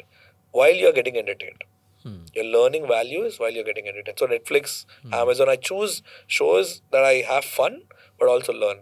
అట్లా. నువ్వు anime fan అన్నా? Honestly I'm not anime and fan అన్నా. బేసిక్గా మా తమ్ముడు, how did I found Naruto is I loved Naruto is మా తమ్ముడు చూస్తుండే. మై తమ్ముడు is a big anime fan. వాడు ఏదో రోజు పెడితే I really loved a particular scene and I wanted to watch and more అట్లా చూసిన. సో ఇప్పుడు యాక్చువల్లీ మనం ఇందాక ఈ స్టార్ట్అప్ ఐడియా, ఈ వ్యాలిడేషన్, వీటన్ని దగ్గర మాట్లాడాం. బట్ ఇప్పుడు కమింగ్ టు నెక్స్ట్ స్టెప్, ఇవన్నీ అయ్యాక somebody wants to start a business. ఇప్పుడు వాడు బిజినెస్ స్టార్ట్ చేయాలి, వాడికి వచ్చే మైండ్లో ఫస్ట్ థాట్, మనకి ఒక్కడే స్టార్ట్ చేయడం ఎందుకు, ఒక కోఫౌండర్ని చూస్ చేసుకోవాలి కదా, ఎవరో ఒకరు ఉండాలి కదా అనే కాన్సెప్ట్లో అందరికీ ఉంటుంది. బికాజ్ అందరికీ ఎలా ఉంటాయి reels, entrepreneurship is a loan journey. You need a co founder అనే కాన్సెప్ట్ మనం చాలా రీల్స్ చూస్తాం. ఇప్పుడు కో ఫౌండర్‌ని సెర్చ్ చేస్తాడు. ఎలా సెర్చ్ చేయాలి? I don't think there is a thumb rule for it, to be very honest. I cannot say thumb rule ఏం లేదు, but what you have to make sure while you're looking for a partner is somebody who has balls to question you, somebody who wouldn't hesitate, important thing. somebody who wouldn't hesitate to tell you that you fucked up. చాలా మంది ఏం చేస్తారు అంటే business అనగానే అందరూ నెగిటివ్గా మాట్లాడతారు కదా, మనకు ఒక ఎస్ మెన్ కావాలి నా చుట్టంతా, నేను ఏదంటే ఎస్ బాస్ అనేటోళ్ళు కావాలని అట్లాంటి సపోర్ట్లు కొట్టే బ్యాచ్ని తీసుకొస్తారు, భజన బ్యాచ్ అంటాం కదా, ఆ బ్యాచ్ని తెస్తారు. It's a huge problem. Businesses are all about having most uncomfortable conversations on a daily basis. రోజు ఎంత ఆక్వర్డ్, అన్కంఫర్టబుల్, ఈగోయిస్టిక్ కాన్వర్జేషన్స్ అయితే అంటే నేను మా పార్ట్నర్కి you should be accustomed to get hurt. అట్లాంటి ఎన్వైర్న్మెంట్ నువ్వు క్రియేట్ చేస్తే అట్లీస్ట్ ఇన్ ఎర్లీ స్టేజెస్లో వాళ్ళతో కూర్చొని కొట్లాడడం అంటలేను నేను. నువ్వు చెప్పిన దానికి ఇల్లాజికల్గా నెగటివ్గా మాట్లాడాల్సిన అవసరం లేదు. Being critic or criticism is different from being negative. నువ్వు బేసిక్గా నువ్వు నెగటివిటీని లాజిక్తో యాడ్ చేస్తే క్రిటిసిజం వస్తుంది, రైట్? సేయింగ్ సంథింగ్ రా, లైక్ ఇది తప్పుందిరా బై అనేది చెప్పి లాజిక్తో చెప్తున్నావు అంటే you basically being a critic, and that's very very important. That's the only thing that you have to look for. మిగతాదంతా నేర్చుకోవచ్చు. చాలామంది వాడికి లేని స్కిల్ నీకు ఉండాలి, నీకు లేని స్కిల్ వాడికి ఉండాలి, ఇలాంటి లాడలు మాటలు అని చెప్తారు. ఇవన్నీ ఏం పట్టించుకోకండి, అవన్నీ నేర్చుకుంటారు, అవన్నీ జర్నీ నేర్పిస్తారు, నువ్వు వద్దన్నా నేర్పిస్తారు. ఓన్లీ ఫండమెంటల్ ఇస్, ఎందుకంటే ఎర్లీ స్టేజ్లో only you need is right mind set and people who can take only give బీటింగే కాదు, హూ కెన్ టేక్ బీటింగ్ కూడా. నువ్వు తిట్టినా కానీ వాడు సిగ్గు శరం వాడి ఏజ్తో సంబంధం లేకుండా నువ్వు చెప్పిన దాంట్లో లాజిక్ ఉంటే పడాలి, లాజిక్ లేదంటే ఈ should have balls to again counter back, భయ్యా నువ్వు చేసిందే తప్పు నేను కాదు అని. ఇద్దరు ఇలా గలీజ్ కాన్వర్జేషన్లు రోజు చేసుకొని బయటకు వచ్చి అదే భుజం మీద చెయ్యి చేసుకొని బియర్ దాక్కునే దమ్ముంటే అట్లాంటి కో ఫౌండర్ చేసుకోండి. సో మీరు ఎందుకు చెప్పారు కో ఫౌండర్ అనేది ఒక థంబ్ రూల్ ఏం కాదు. You can be a solo co founder and you can build a founding team. I think that's a great element. ఇంతకుముందు కో ఫౌండర్ ఎందుకు కావాలి అని అంటే అందరికీ ఆంటర్ప్రినరల్ మైండ్ సెట్ ఉండదు, తెలియదు స్టార్టప్స్ అంటే ఏంటో. కాబట్టి మేబీ నీకు కో ఫౌండర్ అయ్యే కావాల్సిన అవసరం ఉందేమో. It's very rare to find somebody who can vibe with. So hence you can, the moment you find is you are very happy. Right now the way this generation is working is different. They're very approachable, very solid, and Gen Z is like extremely talented, great pool. నువ్వు వాళ్ళని founding team పెట్టుకున్నా వాళ్ళు hesitate కూడా గారు నువ్వు తప్పు చేస్తున్నావు boss అని చెప్పడానికి, భయ తప్పు నేను ఒప్పుకోనని. సాలిడ్ ఫౌండింగ్ టీమ్ని సెట్ చేసుకొని నువ్వు సోలో ఫౌండర్ అన్నా పర్లేదు. It's equivalent to having 4-5 co founders with you to have a founding team. So that's more powerful than having a co founder. The main point ఏంటంటే selecting the right founding team members చాలా important చేస్తుంది. So ఇప్పుడు right founding టీమ్ని ఎలా choose చేసుకోవాలి? Because culture plays a important role. ఈ కల్చర్ని ఎలా సెట్ చేసుకోవాలి? కల్చర్ అంటే చాలా అంటే మిస్కన్సెప్షన్స్ ఉన్నాయి. చాలా లాట్ ఆఫ్ పీపుల్ కల్చర్ అనగానే ఇట్లా ఆఫీస్కి షార్ట్స్ వేసుకొని రావచ్చు. కల్చర్ అంటే అది కదన్నా, అంటే normal. I understand what people think right now. మేము స్టార్ట్అప్ కల్చర్ అనగానే బనీన్లు వేసుకొని షార్ట్లు వేసుకొని పోతాం మేము. It's great culture, great office. నా వారంలో 4 days వర్కింగ్ ఫ్రమ్ హోమ్ ఇస్తాడు మా బాస్, ఏమన్నాడు. Great culture, great office. This is not the culture that we are talking about, right? The culture, what culture means is the way you are committed to the cause. నేను ఒకవేళ ఒక vision establish చేస్తే నీ mind by default ఆ vision ఎట్లా execute చేయాలో ఆలోచించి ఉండాలి. That's the kind of culture that these guys should have. Startup culture అంటే షార్ట్స్ బనీన్లు వేసుకొని ఆఫీస్లోకి పోవడం కాదు, బాస్ క్యాబిన్లో కూర్చొని కాలు మీద కాలు వేసుకొని కూర్చోవడం కాదు, అది కల్చర్ కాదు. స్టార్టప్ కల్చర్ అంటే ఫౌండర్ / మీ మేనేజర్ / మీ ప్రాజెక్ట్ హెడ్ ఓ విజన్ ఎస్టాబ్లిష్ చేస్తే ఆ విజన్ లైన్ని ఎగ్జిక్యూషన్ లైన్ లేదా ప్రొడక్షన్ లైన్ వరకు తీసుకెళ్లేటోళ్ళు. అంటే దాన్ని ఎట్లా ఆలోచించాలి, అది culture. So that's very important. So people mistook even in the industry right now. అంటే అదే we adapted a lot of bad things from while we adapted lot of great things, but also we parallel దాంతోపాటు చాలా చెడు కూడా తెచ్చుకున్నాం. ఇండియాలో people mind సెట్ని వి మిస్టుక్ and we extrapolated and inflated it in a way nobody can think. ఎందుకంటే మనకు population కూడా ఎక్కువ కదా. ఇప్పుడు చైనీస్ విస్పర్స్ 10 మంది ఉంటే బూత్ అవుతుంది, మన ఇండియాలో 100 మంది ఉంటారు కదా, సో ఇది బూత్ పురాణం అవుతుంది. So anything that we bring, we go on extremes in India. It's very important for people to understand startup culture అంటే ఏంటి and what is the culture as founder that we're looking into, right? ఏం చూస్తాను నేను నీలో, నేను ఏదైనా vision establish చేస్తే, and అది నీకు ఇంటర్వ్యూలో తెలియదు, నువ్వు తల కింద లేచి తపస్సు చేసినా కానీ నీకు తెలియదు, జర్నీలోనే తెలుస్తుంది. 3-4 months నీకు అవుతున్న కొద్ది తెలుస్తుంది. And people student hesitate to fire. Actually తెలుగులో ఇప్పటికొచ్చి ఫైరింగ్ గురించి ఎవరు మాట్లాడదు, అందరూ హైరింగ్ గురించి మాట్లాడతారు. నేను నెక్స్ట్ ఇదే అడుగుదాం అనుకున్నాను, లైక్ ఫైరింగ్ గురించి మనం వీ హ్యావ్ టు టాక్ అని. అంటే పీపుల్ అదే చెప్తున్నా, పీపుల్ చాలా మోమాటం కొన్ని. అదే నా బిజినెస్లో మైండ్ సెట్ చాలా ఎందుకు ఇంపార్టెంట్ అంటే, ఇవన్నీ చాలా అన్కంఫర్టబుల్ కాన్వర్జేషన్స్. అరే బాబు, నువ్వు 4 ఈఎంఐలు ఉన్నాయి, మీ ఇంట్లో మీ ఫాదర్కి బాగాలేదు, మీ మమ్మీ లేదా యూఆర్ సింగిల్ పేరెంట్ చైల్డ్, ఇలాంటి ఎన్నో బ్యాక్గ్రౌండ్స్ నుంచి నీ కంపెనీలో పనిచేస్తూ ఉంటారు. వాళ్ళ జీవితంలో కష్టాలు చెప్తారు, మంచి చెప్తారు. అట్లాంటివన్నీ ఒక టైంలో నువ్వు టేబుల్ అక్రాస్ కూర్చొని రేపటి నాడు నువ్వు ఈఎంఐ కట్టుకోవడానికి నేను హెల్ప్ చేయ, వారు మీ మమ్మీకి హాస్పిటల్కి పైసలు ఖర్చు అయితే నేను ఇవ్వలేను, ఎందుకంటే నేను జాబ్లోకి వెళ్ళి నేను తీసేస్తున్నా అని చెప్పడము ఎంత అన్కంఫర్టబుల్, చాలా కష్టం. అట్లాంటిది నువ్వు every monthly you have to go through. Pain ఎక్కడుంది అంటారు కదా, ఇదే. Having this uncomfortable conversations on a daily or monthly or a weekly basis is the pain that we're talking about. So and you have to do. ఆ mind సెట్లో లేకుండా నేను వాడిని help చేస్తా అంటే నువ్వు గుడుస్తావు, నీ ఇంట్లో కట్టవు. మీ ఇంట్లో మమ్మీకి హెల్త్ ఖరాబ్ అయితే నీ దగ్గర పైసలు ఉండవు. అండ్ నువ్వు చేయలేదనుకో, వాడితో పాటు 10 మందికి కూడా కట్టలేవు. రేపటి కంపెనీ కూడా ఇచ్చిందంటే ఉన్నోళ్ళు కూడా పోతుంది కదా. సో హైరింగ్ ఎంత ఇంపార్టెంటో ఫైరింగ్ కూడా అంత ఇంపార్టెంట్. అండ్ హెసిటేషన్ లేకుండా నీ దగ్గర సాలిడ్ లాజిక్ ఉండి నీకు అర్థమైంది వాడు ఎందుకు చేస్తున్నావు వీడిని ఫైర్ అని, ఎందుకు ఇంపార్టెంట్. కొన్నిసార్లు మనతో 2-3 ఏళ్ళు జర్నీ చేసి 5-6 ఏళ్ళు జర్నీ చేసి మైండ్ సెట్ మారిపోయి మనుషులు ఎవాల్వ్ అవుతూ ఉంటారు కదా. అందరూ ఆ పర్టికులర్ పెయిన్ని లాంగ్ పీరియడ్ ఆఫ్ టైం వరకు తీసుకురాలేరు. అందరూ అన్ని స్కిల్స్లో హెల్ప్ చేయలేరు. ఇప్పుడు ఎగ్జాంపుల్, నేను కంపెనీ స్టార్ట్ చేసినాం, ఫస్ట్ 3 years నువ్వు చాలా క్రిటికల్ రోల్ ప్లే చేసినావు నా బిల్డింగ్లో, నా కంపెనీ బిల్డింగ్లో. We've dreamt together a lot of things.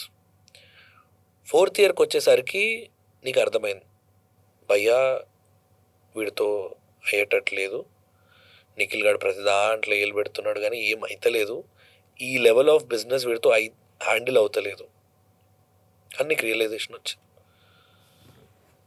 స్టేక్స్ ఏంది, ఎవ్రీ మంత్ నువ్వు 200 ఎంప్లాయీస్కి ఆల్మోస్ట్ 2 కోట్ల దాకా పైసలు కట్టాలి, ఆర్ 30-40 లక్షల దాకా శాలరీలు ఇవ్వాలి. వెండర్సు, నీ క్లయింట్స్, సపోర్టు, ఇదంతా. టాప్ మేనేజ్మెంట్లో you don't have that supporting guy. You should have balls to take a decision to fire me. If I am irrelevant now, maybe you can go down. అక్కడ నుంచి నీకు down ట్రెండే ఉండొచ్చు, company గుడిచిపోవచ్చు, నీకు తెలియదు. కానీ నీకు తెలుసు ఉంటే మాత్రం 100% గుడుస్తున్నామని. నువ్వు ఆ డెసిషన్ తీసుకోవడానికి అది ఆ పెయిన్ నార్మల్ పెయిన్ కాదు, అలాంటి పెయిన్ నువ్వు తీసుకోవడానికి రెడీ ఉండాలి. So that's how critical, without hesitation. Even the co-founder I'm talking about, you have to fire. Okay, so start చేసే ఫౌండర్స్కి కానీ కో-ఫౌండర్స్ కానీ ఈ హార్డ్ మైండ్ సెట్ చాలా ఇంపార్టెంట్. అంటే పెయిన్ రెసిస్టెన్స్, చాలా important, incredible pain resistance, and all of this comes from the mind set. And చెప్పిన it wouldn't be enough how much I stress the way we look at business. ఎందుకంటే ఎన్నో పాడ్కాస్ట్లో కానీ ఎన్నో వీడియోలో కానీ ఎంతో బిజినెస్ గురించి ఏదో నేర్చుకుంటూ ఉంటారు. Very underrated and nobody is talking about is how entrepreneur should should think or feel or live his life. And I've gone through this enough. Almost this is my 7th or 8th year. Very fortunate దేవుడు ఇంత చిన్న వయసులో మనకి ఇన్ని కష్టాలు ఇచ్చి ఇంత టఫ్గా తయారు చేసిండు, ఇన్ని ఎక్స్పీరియన్సెస్ ఇచ్చిండు కాబట్టి and very fortunate that I have all of these experience in very short time. ఇప్పుడు మనం ఫౌండర్స్ కోసం మాట్లాడాం, ఫౌండింగ్ టీమ్ కోసం మాట్లాడాం, కో ఫౌండర్స్ కోసం మాట్లాడాం, ఇప్పుడు టీమ్ కోసం మాట్లాడదాం. అసలు టీమ్ని ఎలా హైర్ చేయాలి అండ్ టీమ్కి ఫౌండర్ తన విజన్ని సెల్ చేయడం ఎంత important?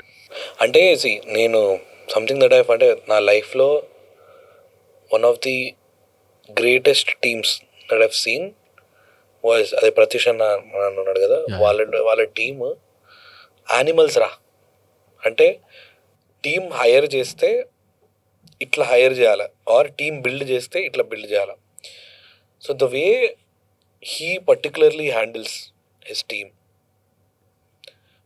And one of the largest companies కూడా, if you see Elon Musk, SpaceX కానీ టెస్లా కానీ, వాళ్ళ గ్లాస్ డోర్ రివ్యూస్ చూస్తే లాడ్ ఆఫ్ పోస్టింగ్ భయ్యా వీంతో వర్క్ చేయడం ఇంపాసిబుల్, ఇంత మేనియాక్. అండ్ చాలాసార్లు నీ క్యారెక్టర్ మీద నీకు క్వశ్చన్స్ వస్తూ ఉంటాయి, ఇట్లా నువ్వు ఇట్లా బిహేవ్ చేయాలి, what is needed to be done when you're doing, and when it is uncomfortable for a lot of people. And from a third person perspective, it is disaster.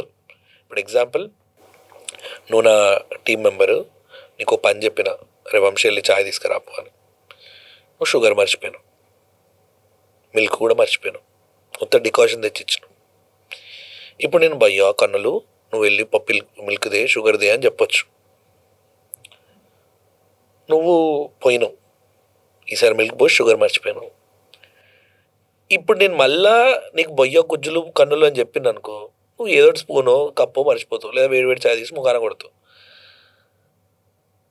ఏదైతే ఇంపార్టెంటో, ఏదైతే క్రిటికలో, ఇప్పుడు నేను ఆ చాయ్ తాగకపోతే చచ్చిపోయేటట్టున్నా అనుకో, నువ్వు షుగర్ తీసుకురాలే, నేను చచ్చిపోతే రేపు నువ్వు ఏదైతే నీ ఈగోకి నీ జాబ్ కూడా ఉండదు కదా, నా జాబ్ లేదంటే నీకు కూడా జాబ్ లేదు కదా.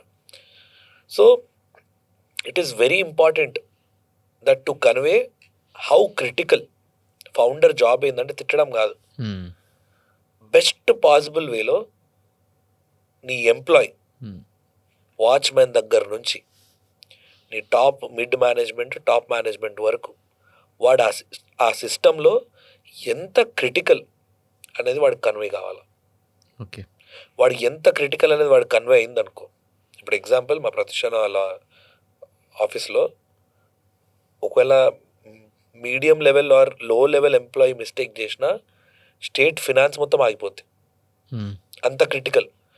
అన్న ఒకటే అంటాడు, నువ్వు పిలిచి అరే నువ్వు మంచి చేసినావంటే బాగుపడతావు, కొంచెం అప్రిషియేషన్ వస్తుంది, హ్యాపీగా అందరం ఇంటికి వెళ్తాం. నువ్వు ఏదైనా ఫకప్ చేస్తే ఫస్ట్ జైల్లో నన్ను వేస్తారు, తర్వాత నిన్ను వేస్తారు, నేను నా దగ్గర పైసలు ఉన్నాయి కాబట్టి నేను జైలు నుంచి బయటకు వచ్చేస్తా, నిన్ను తీసుకోడు ఎవడు బయటికి రాడు అంటాడు. సటిల్ వే ఆఫ్ భయపెట్టడం. పడిపోదు వానికి ఎంత క్రిటికల్ ఈ జాబ్ అంటే, నీ ఆ రోల్ అంత ఇంపార్టెంట్.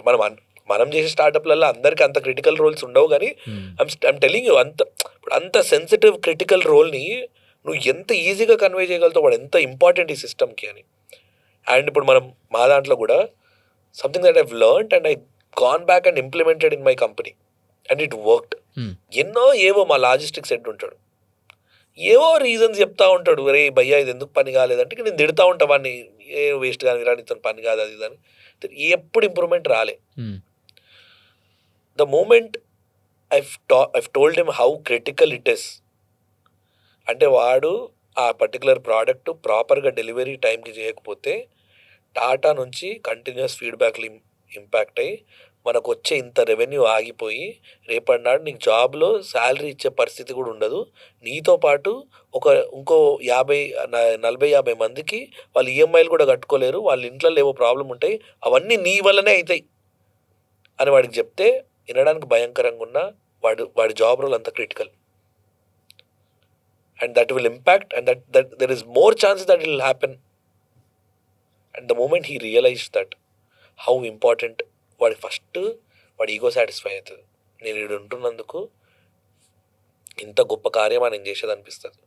అండ్ వాడు చేసే చాలా గొప్ప కార్యం. 2 వాడు ఇంకా తప్పులు చేయడు, ఆల్మోస్ట్ నెగ్లిజిబుల్ తప్పులు ఉంటాయి, తప్పులు చేసినా హానెస్ట్గా ఒప్పుకొని దాన్ని రెక్టిఫై చేయడానికి ట్రై చేస్తాడు with his full effort.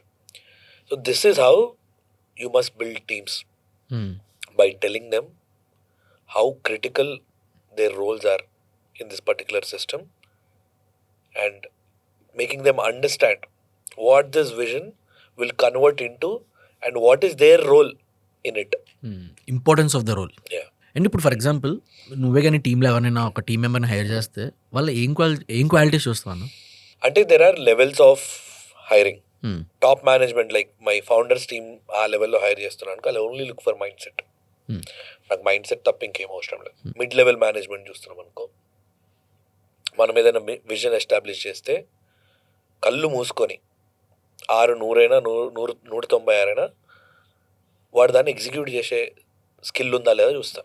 Execution వాళ్ళకి మైండ్ సెట్ అంటే ఉండాలి, మైండ్ సెట్ అంటే బేసిక్ కామన్ సెన్స్ ఉండాలి, but more on the execution part, more వాళ్ళ హార్డ్ స్కిల్స్ ఏంటి అనేది.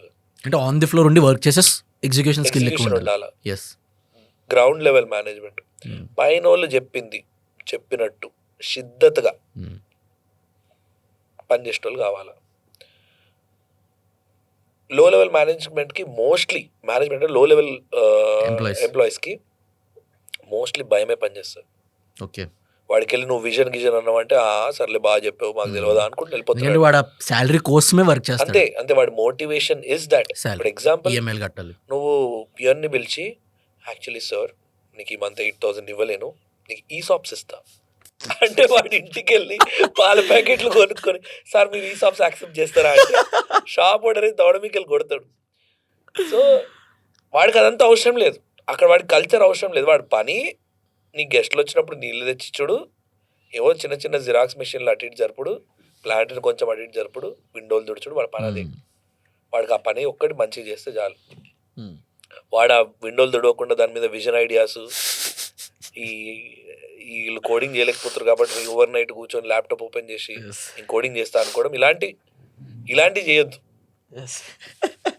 నువ్వు వాడిని వీటితో మోటివేట్ చేయొద్దు, వాడు పని చేసుకుంటే చాలు. సో అట్లా when you're hiring they are on multiple levels. అంటే ఇట్స్ వెరీ ఫార్చునేట్ మాకు there are 3 levels of management కాబట్టి నవ్ వీ నో.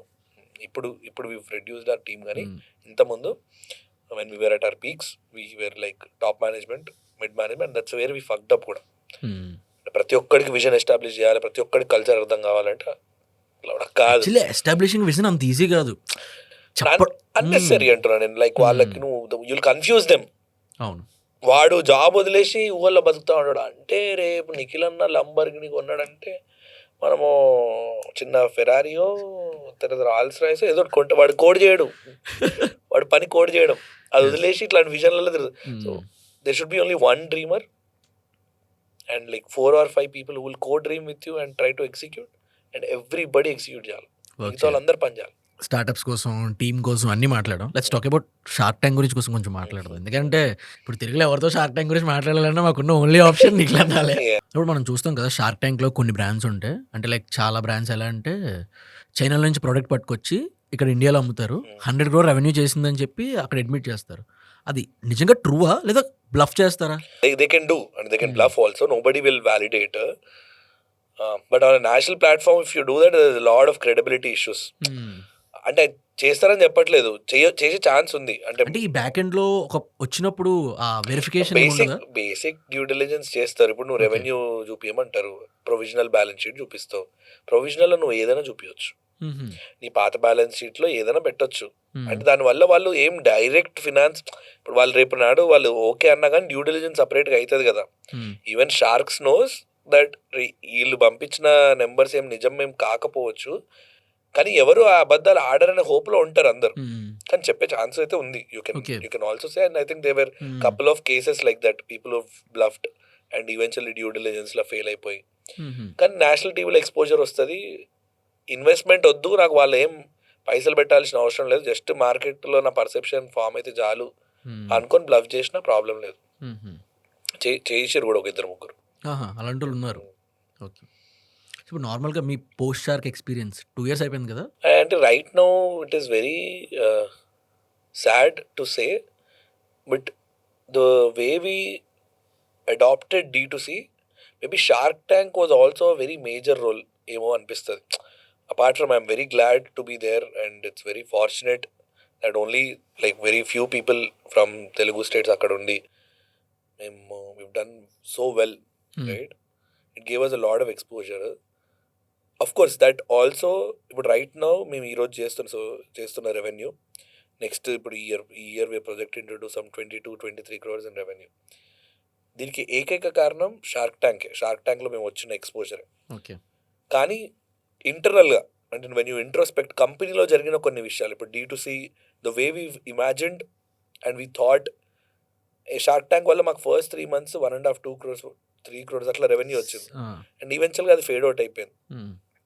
మేము ఆ 4వ నెల 5వ నెల 6వ నెల ఆ రెవెన్యూస్ కీపప్ చేయడానికి మేము బర్న్ చేసినాం చాలా. 8th 9th 10th monthకి వచ్చేసరికి it started hitting back. So we couldn't hold that hype. And lot trust me, nobody will accept this outside shark tank. ఇప్పటికి కూడా most successful shark tank companies అని project చేస్తున్న companies కూడా all over ఇండియాలో are not in good shape. Not anybody will say, nobody will agree to it. Everybody will try to inflate numbers. కానీ they're not doing well. ఎందుకంటే huge scale వచ్చేస్తుంది. And this is not only for Indian ecosystem, బయట కూడా అంతే. So you can take this with pride.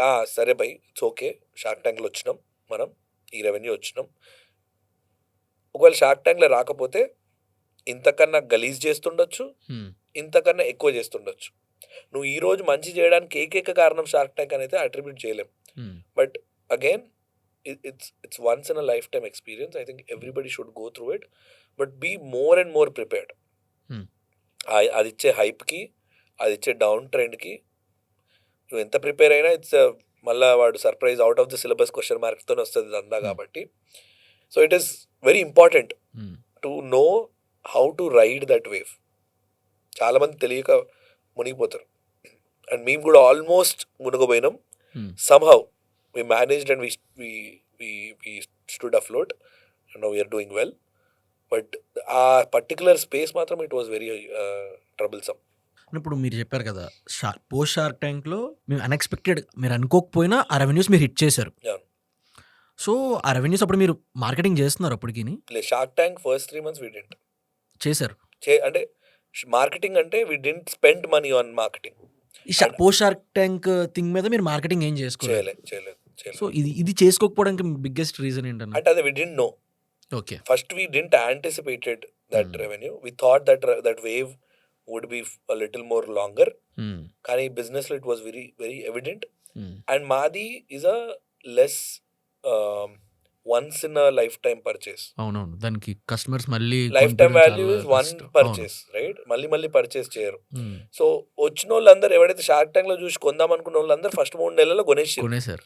దాని తర్వాత okay, ఆ రెవెన్యూని keep up చేయాలంటే మేము ఇంకా విజిబిలిటీ పెంచాలా, ఖర్చు పెంచాలా, హ్యూజ్ గా స్పెండ్ చేయాలి. ఆ స్పెండ్ చేయడానికి మా దగ్గర ఆఫ్ కోర్స్ అండ్ మా margins doesn't work that way.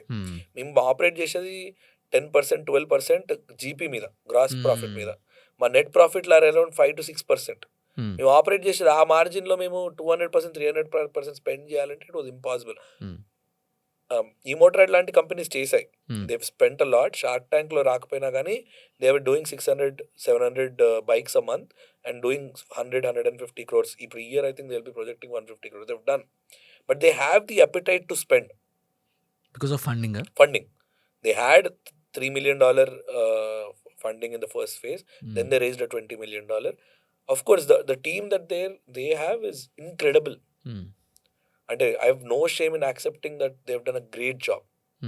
ఈరోజు ఐఎమ్ వెరీ హంబల్డ్. అంటే అసలు చాలా తోపాలు which we couldn't do, they have done it. అంటే which is legacy companies couldn't do, they have done it. And it is also said, అంటే while saying this, like they have done an incredible job, they are setting up a gigafactory. We envisioned all of that which we couldn't because of our funding laws. Like again, Hyderabad ecosystem, ఇక్కడ VCs లేకపోవడం, or Indian ఎకోసిస్టమ్కి manufacture అర్థం కాకపోవడం. ఈ మోటరైడ్లో they had little unfair advantages, like they have Chinese exposure, China, so one of their founder worked in China for a very long time. All of their founders have worked at least 3, 4, 5 years. We started from the scratch. So ఈ differences ఉండే that we've learned with time. Already ఈ ఈవీల experience ఉంది which help them a lot. Electric bicycle లోనే experience. Okay, చైనాలో. So they one of their founder works is a partner in one of the Chinese ఈ bike companies. So ఈ Chinese ఈ bike companies లో ఎట్లా తయారు చేస్తే ఎట్లా ఎక్స్పోర్ట్ చేస్తే వాళ్ళకి అంతా తెలుసు. They just executed it in India and it worked well. And really glad to see మా విజన్ మా కాంపిటీటర్ నిజంగా ఎగ్జిక్యూట్ చేస్తున్నప్పుడు. సో అక్కడ that's the difference and that's 1 in a million chance that could happen. So what I'm trying to say is ఆ rise వచ్చినప్పుడు spend చేసే నీ దగ్గర పైసలు ఉండాలి, స్పెండ్ చేయాలన్న బాల్స్ కూడా ఉండాలి. సో ఈ రెండు ఉండే it's very thin ice. Either నువ్వు ఆ ఐస్ బ్రేక్ అయ్యి మునిగిపోతావు ఆర్ దాటేస్తావు. So you should be very careful while you are choosing this path. ఇప్పుడు మీరు చెప్పారు కదా వాళ్ళు హ్యూజ్ ఫండ్స్ ఉన్నాయి సో స్పెండ్ చేశారు. సో మీకు క్లియర్గా ఆ టైంలో కనిపించింది వాళ్ళ దగ్గర ఫండ్స్ ఉన్నాయి కాబట్టి అదొక్కటే బ్లేమ్ చేయ. I'll be very incompetent of me if I say వాళ్ళ దగ్గర పైసలు ఉన్నాయి, వాళ్ళకి పైసలు ఉన్నాయి కాబట్టి అన్న అవుతున్నాయి. తప్పది. అంటే lot of mistakes that we've done. అంటే చాలా ఫకప్స్ చేసినాం మేమైతే. మా దగ్గర కూడా 6 crores ఇట్లా హఠాత్తుగా వచ్చేసినాయి మా దగ్గర. రేస్ చేశారు కదా, ఆల్మోస్ట్ 5.5 crores మా బ్యాంకులో ఉండే, which we could have spend more consciously. ఇంకా ఇంకొంచెం బెటర్ ఫినాన్షియల్ లిటరసీతో చేసి ఉండొచ్చు మేము, విచ్ వీ డింట్. మా దగ్గర కూడా పైసలు ఉండే, మేము రాంగ్ యాంగిల్లో ఇన్వెస్ట్ చేసాం. అంటే వాళ్ళకి అది రైట్ యాంగిలే, but they had projection of continuous flow of money. we were hoping that the ఫ్యూచర్లో పైసలు వస్తాయని. ఓకే, వాళ్ళకి ఆల్రెడీ ఫ్లో ఉండే, వాళ్ళకి తెలుసు ఎక్కడి నుంచి పైసలు వస్తాయో, మాకు తెలియదు. We're hoping. So that's the difference. Although we've done same product same, అంటే ఇద్దరం కాంపిటీషన్, ఒకటే ప్రోడక్ట్ ఒకటే మార్కెట్ కొత్తగా చేస్తున్నాం. వాళ్ళకి ఆ క్లారిటీ ఉండే, సరే మన దగ్గర 25 కోట్లు అయిపోతే మన దగ్గర 120 కోట్లు ఇన్ని నుంచి వస్తాయి. మా దగ్గర 25 కోట్లు 6 కోట్లు 5 కోట్లు అయిపోతే వీఆర్ హోపింగ్ 25 కోట్లు వస్తాయని హోపింగ్. అంటే ఈ 6 crores తో మీరు రెవెన్యూ జనరేట్ చేసి ప్రాఫిట్ లోకి వెళ్తే ఆ ప్లాన్ తో బిజినెస్ చేద్దాం ప్లాన్ లో మీరు ఉన్నారు. వేరే వాళ్ళు ఆ రౌండ్ నుంచి నెక్స్ట్ రౌండ్ లో కూడా రెడీ అయిపోయి, ఈ రౌండ్ కి ముందే నెక్స్ట్ రౌండ్ కి రెడీ అయిపోయి ప్లాన్ చేస్తున్నారు. ఈ రోజు నేను 3 million రైజ్ చేసిన అంటే నెక్స్ట్ డే నుంచి నా నెక్స్ట్ రౌండ్ కి ప్రిపేర్ అయ్యారు వాళ్ళు. Okay, so there is a difference of mind set and how we look at things, right? And we were still figuring out product, ఎందుకంటే మేము కంప్లీట్లీ మేడ్ ఇన్ ఇండియా. అవును, మా entire product అంటే cells, magnets, copper wire తప్ప మిగతాదంతా ఇండియాలో మేము build చేసినాం. సప్లై మన గరాజ్ లో అండ్ చుట్టుపక్కల ఫ్యాక్టరీస్ లో మేము ఇక్కడ బిల్డ్ చేసాం. ఈ మోటరైడ్ కంప్లీట్ సిబియు చైనా నుంచి తెప్పించింది. ఇప్పుడు మేము ఆ రోజు నిఖిల్ నువ్వు అడిగితే మేము మేడ్ ఇన్ ఇండియా రా, వాళ్ళు చైనా నుంచి తెప్పిస్తారు, అందుకే డిఫరెన్సెస్ ఉన్నాయి, మాది ఇంకా తోపు ప్రోడక్ట్ అని నేను చెప్తుండే. కానీ ఈ రోజు నిఖిల్ నువ్వు అడిగినావు అనుకో, మేబీ వాళ్ళు చేసింది కరెక్టే ఏమో. సో ఇళ్ళకెళ్ళి నువ్వు నేర్చుకోవాల్సింది ఏంటంటే Vamshi, at times you might be ignorant to competitor strategies. You cannot simply rule out. Okay, అంటే అప్పుడు లాజిక్లెస్గా నువ్వు రూల్ అవుట్ చేసినావు without understanding the depth of why they are doing it, right? మాకు ప్రోడక్ట్కే 2 ఏళ్ళు పట్టింది. వాళ్ళ దగ్గర చైనా నుంచి ఇంపోర్ట్ చేసి వాళ్ళ దగ్గర day 1 ప్రోడక్ట్ ఉంది. వాళ్ళు స్పెండ్ అంతా మార్కెట్ మీద స్పెండ్ చేశారు, స్పెండ్ అంతా నేను ప్రోడక్ట్ మీద స్పెండ్ చేసిన. ఈరోజు దే ఆర్ ఆన్ టాప్, ఈరోజు we're little down. Now I cherry on the top ఏం తెలుసా, ఈరోజు మేము కంప్లీట్ టెక్నాలజీ మా కంట్రోల్లో ఉంది. వాళ్ళు ఇప్పుడు టెక్నాలజీ ఫిగర్ అవుట్ చేస్తున్నారు to make it in India. That might succeed or not.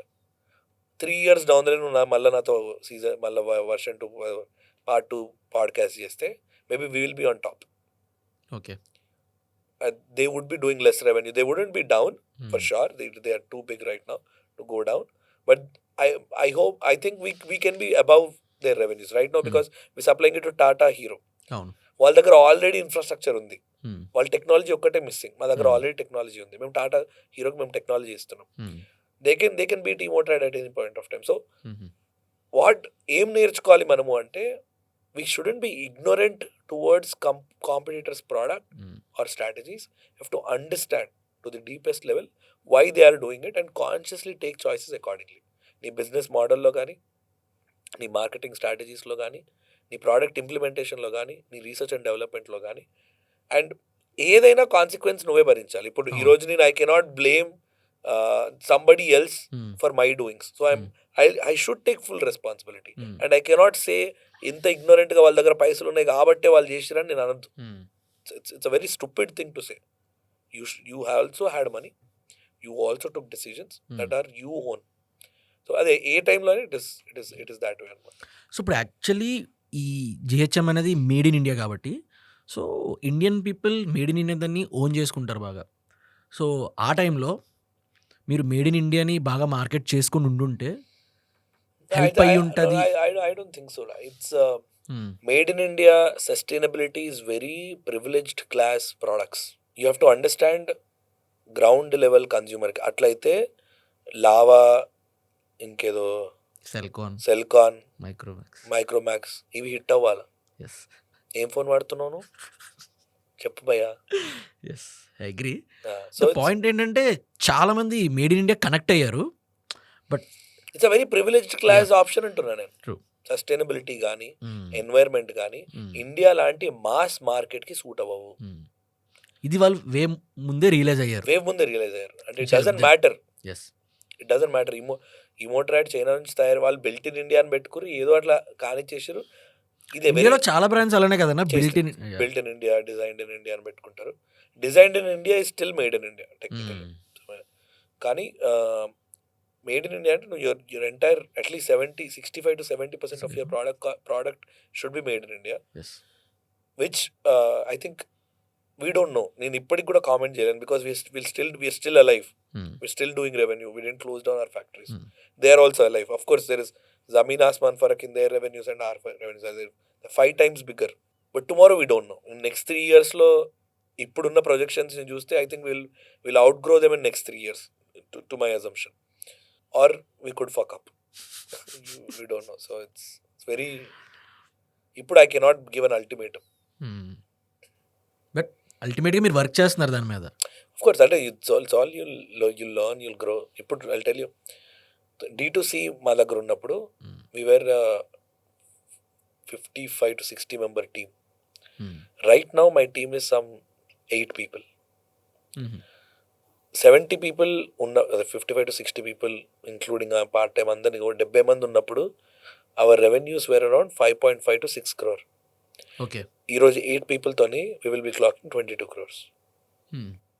So it's how efficient you can turn out, right? It's very fortunate. మమ్మల్ని మా అమ్మాయిలు కాకుండా వేరేవాడు ఎవడో నమ్మి పైసలు పెట్టి మా లెర్నింగ్ అంతా ఇంత ఎక్స్పెన్సివ్ లెర్నింగ్ని మమ్మల్ని స్పాన్సర్ చేస్తుండే. So it's you'll evolve with this. అందాక మీరు చెప్పారు మాకు ఫండ్స్ రేస్ చేసినప్పుడు ఫస్ట్లో 5.5 crores to 6 crores మా అకౌంట్లో ఉంది అని. మీరు ఫస్ట్ జనరేషన్ ఎంటర్‌ప్రెన్యూర్ సార్, ఇంట్లో అంత మనీ పక్క చూసుండ్రు. Of course not. సో ఇప్పుడు సడన్గా అంత మనీ పడగానే అసలు నైట్ నిద్ర పట్టిందన్నా? అంటే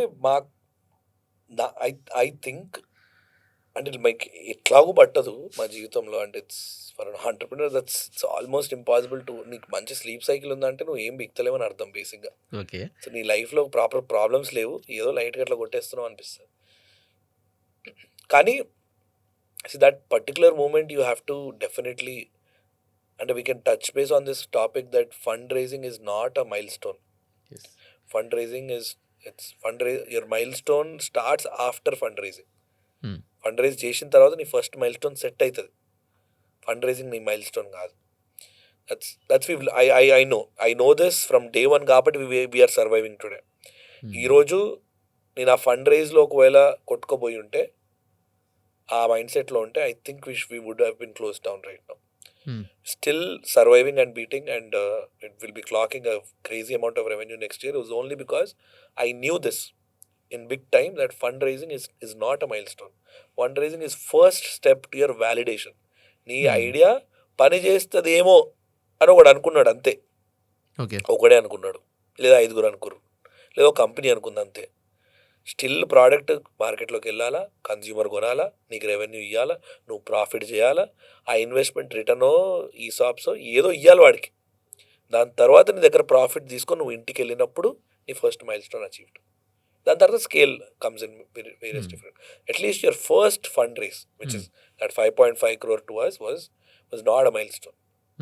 And I knew this very hardly, and I was all looking at how efficiently can I spend, and I was inefficient, and I didn't had proper tools or financial literacy to spend that kind of money, and might have misspent it at certain areas. కొన్ని decisions which seemed very questionable at that point of time turned out to be greatest decisions. Example, మేము R&D టీంలో ఒక X amount of money పెట్టొద్దు అనుకున్నాం. పెట్టడం వల్ల నేను కాదు, నేను పెట్టాలనే పెట్టా. నా పార్ట్నర్ కానీ నా ఇన్వెస్టర్స్ కానీ క్వశ్చన్ చేశారు దాన్ని, ఇది ఎక్కువ ఎక్స్పెండ్ చేస్తున్నావు అని, ఎక్కువ స్పెండ్ చేస్తున్నావు, ఈడ అవసరం లేదు ఇది మనకి. That turned out to be a life line for us today. And there were areas where I did spend and they supported me. నా రెస్పాన్సిబిలిటీ, వాళ్ళు తప్పంటలేను, but they supported me with that particular spend, and it didn't work out and it fucked up in big time. So when the money comes, where you will spend and how do you diagnose, అంటే ఎంత logic add చేస్తావు నువ్వు ఆ particular స్పెండ్కి అనేది చాలా important. Maybe we went little friends. ఇప్పుడు ఒకవేళ నువ్వు షార్క్ ట్యాంక్ని ఆ ఈక్వేషన్లోకి వెళ్ళి తీసేస్తే మా దగ్గర ఇప్పటికి 5.5 crore ఉంటుండే, అంటే ఆ క్యాష్ ఫ్లోలో. We burnt at least 3 crores in marketing ఆ టైంలో, 6-7 months ఆఫ్ టైంలో. షార్క్ ట్యాంక్ అయిపోయి 3 months ఫ్రెండ్సీ తర్వాత we were looking at those top line, we were like, fuck man, అరే నీ అమ్మ ఇంకా చేయాలి అనుకుంటే we pushed our top line. What we didn't realize is that marketing money was the one time LTV, అంటే నీకు ఒక్కసారి నీ కన్స్యూమర్ కొంటాడు. That we didn't realize. That's exactly where we fucked up. Either we should have had a fund round.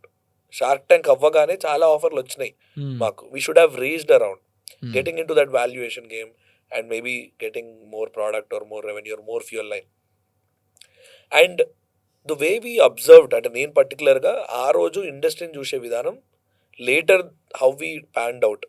ఎందుకంటే cycle market Ludhiana రీజన్ది cycle market, అంటే manufacturing కానీ నీ ఆల్మోస్ట్ 99% ఆఫ్ ఇండియాలో నువ్వు ఏ సైకిల్ చూసినా, ఎక్కడ బైసైకిల్ చూసినా 99% అది లుధియానాలో తయారైంది. 99%. ఆడ ఒక 4-5 వేల ఫ్యాక్టరీస్ ఉంటే ఇండియా మొత్తం కలిపి నాకు తెలిసి 100 ఫ్యాక్టరీలు ఉంటాయి అక్కడ 4-5 వేలతో కంపేర్ చేసుకుంటే. సో ఆ రీజియన్లో పెరిగిన industries, it is impossible for Hyderabad guy to understand the grasp how it functions. అలా డిస్ట్రిబ్యూటర్స్ కానీ, ట్రేడర్స్ కానీ, ఇది కానీ ఏదైనా.